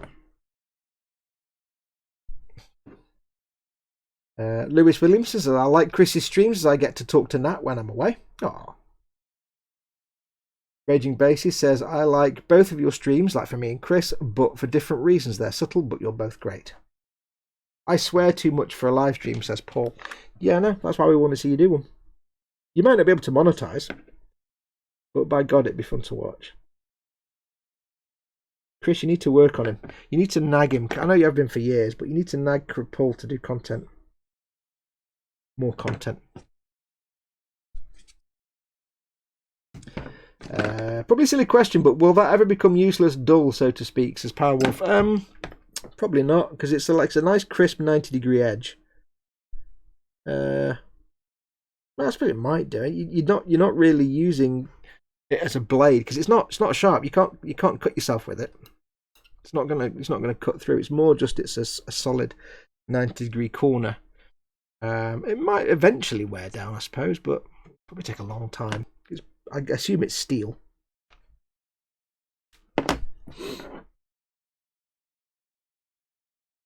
Team Inept would give the beep guy fits. Yes. I mean, you can. There's lots of content with swearing that is still monetized. You just have to do they'll get a thing saying it's partly monetized and stuff, and you have to stick the thing saying yes, don't worry, please review it. It's just bad language, but it might reduce the amount of adverts you get. Because a lot of advertisers might say we don't want it to be on content where there's swearing and bad language and stuff. So it might still get monetized, but you might get the dreaded. If you don't know this, when you're a YouTuber, there's 3 things you look out for when you've got go into your list of videos.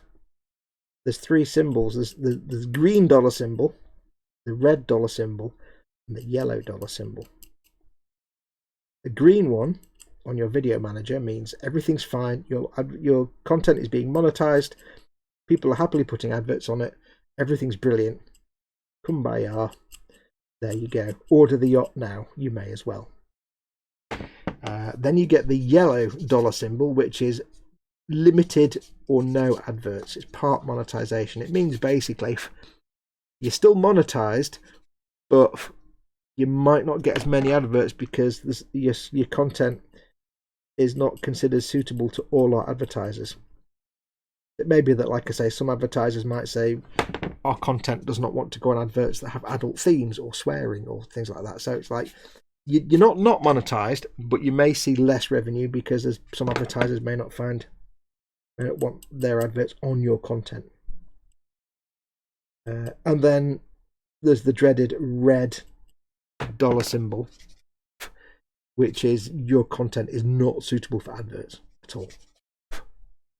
And then, of course, there's the even more dreaded black dollar symbol, which is this content will never, ever, ever be monetizable, and don't even think about it.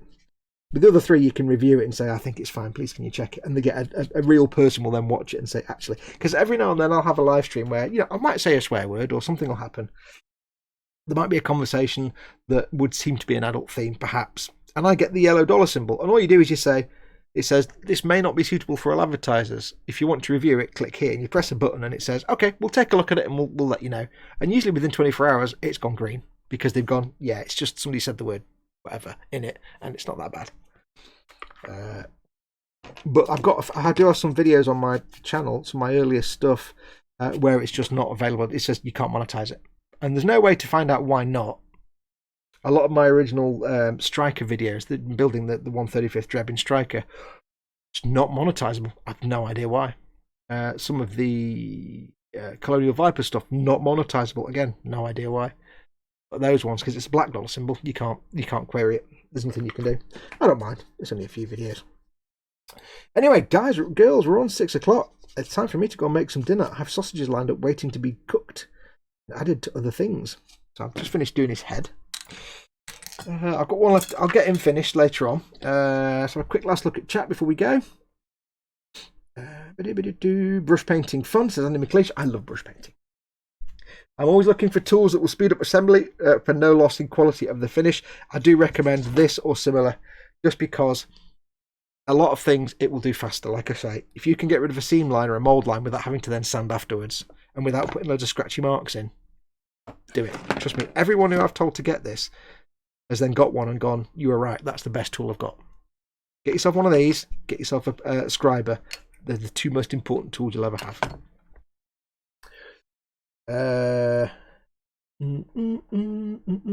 Off to grab a walk in the sunshine while I can. Catch you all in Chris's stream, yeah. There we go. Anyway, I think that's going to do us. Thank you very much for watching. Don't forget, of course, I'm finishing now at 8 o'clock tonight. Of course, Chris at Gross Models, who's in chat, probably in chat. Chris over at Gross Models, he's got his Warhammer stream at 8 o'clock. 8 o'clock? Yes, 8 o'clock. He's working on his big Orc truck. It's not an Orc truck, it's the Orc battle wagon. But he's working on that. So go along and watch Chris do his stream at 8 o'clock for an hour and a half. We will be back on Monday. Don't forget, we didn't do an e-model stream this week. It's bank holiday, we're having a day off. But we are back tomorrow with our e-model show. Me, Chris, Colin and Ted. It's going to be something a bit different tomorrow night, though. Not a normal show. We're doing something a bit different because why not? We can. It's our show. So we're doing something a little bit different tomorrow, possibly. So do check in tomorrow night on the eModels live channel. eModels LTD YouTube channel. And I am still cracking on with the Millennium Falcon, as you saw me get the photo etch earlier. So that work is ongoing. I'm currently in the process of filming episode 2, where we're starting the assemblage. So stay tuned for that during the week. It'll go up to patrons first in early access, and then after a week it'll go up on the YouTube, on the eModels, and on my normal channel. So hopefully sometime this week, the second episode will go up for patrons in early access. And then we'll be back next weekend. So I shall just say thank you very much for watching, everyone. Again, as always, take care of yourselves right now. Stay indoors, stay home, save lives, save the NHS, all that stuff. If you're not in the UK, that means nothing, but stay home anyway. Wash your damn hands. There's no excuse not to do it. Every 5 minutes, you want to wash your hands every 5 minutes. Wash your hands, stay safe, take care. And I shall see you all tomorrow on the eModel show. But thank you to everyone for watching. Don't forget, of course, if you want to support this channel, you can do. Like and subscribe. Hit the notification bell to make sure you don't miss any live streams. You can, of course, become a patron. Patreon.com/modelmakingguru. Or next time you watch my live streams, you can put a super chat through. That also helps me out. And don't forget, check out all the links in the description below the video for Goblin Gaming, for eModels, and for my Amazon stores, which also help me out massively. So do go and check those all out. Anyway, don't forget, wash your damn hands. Soap kills chocolate velociraptors. We all know that now. Soap and water kills every single chocolate velociraptor there is. And we shall see you all next week. I'll just make sure my buttons are still working. Yes, I shall see you all tomorrow night. But I'll see you in Chris's chat for his stream later on. Take care, everyone. Adios, amoebas.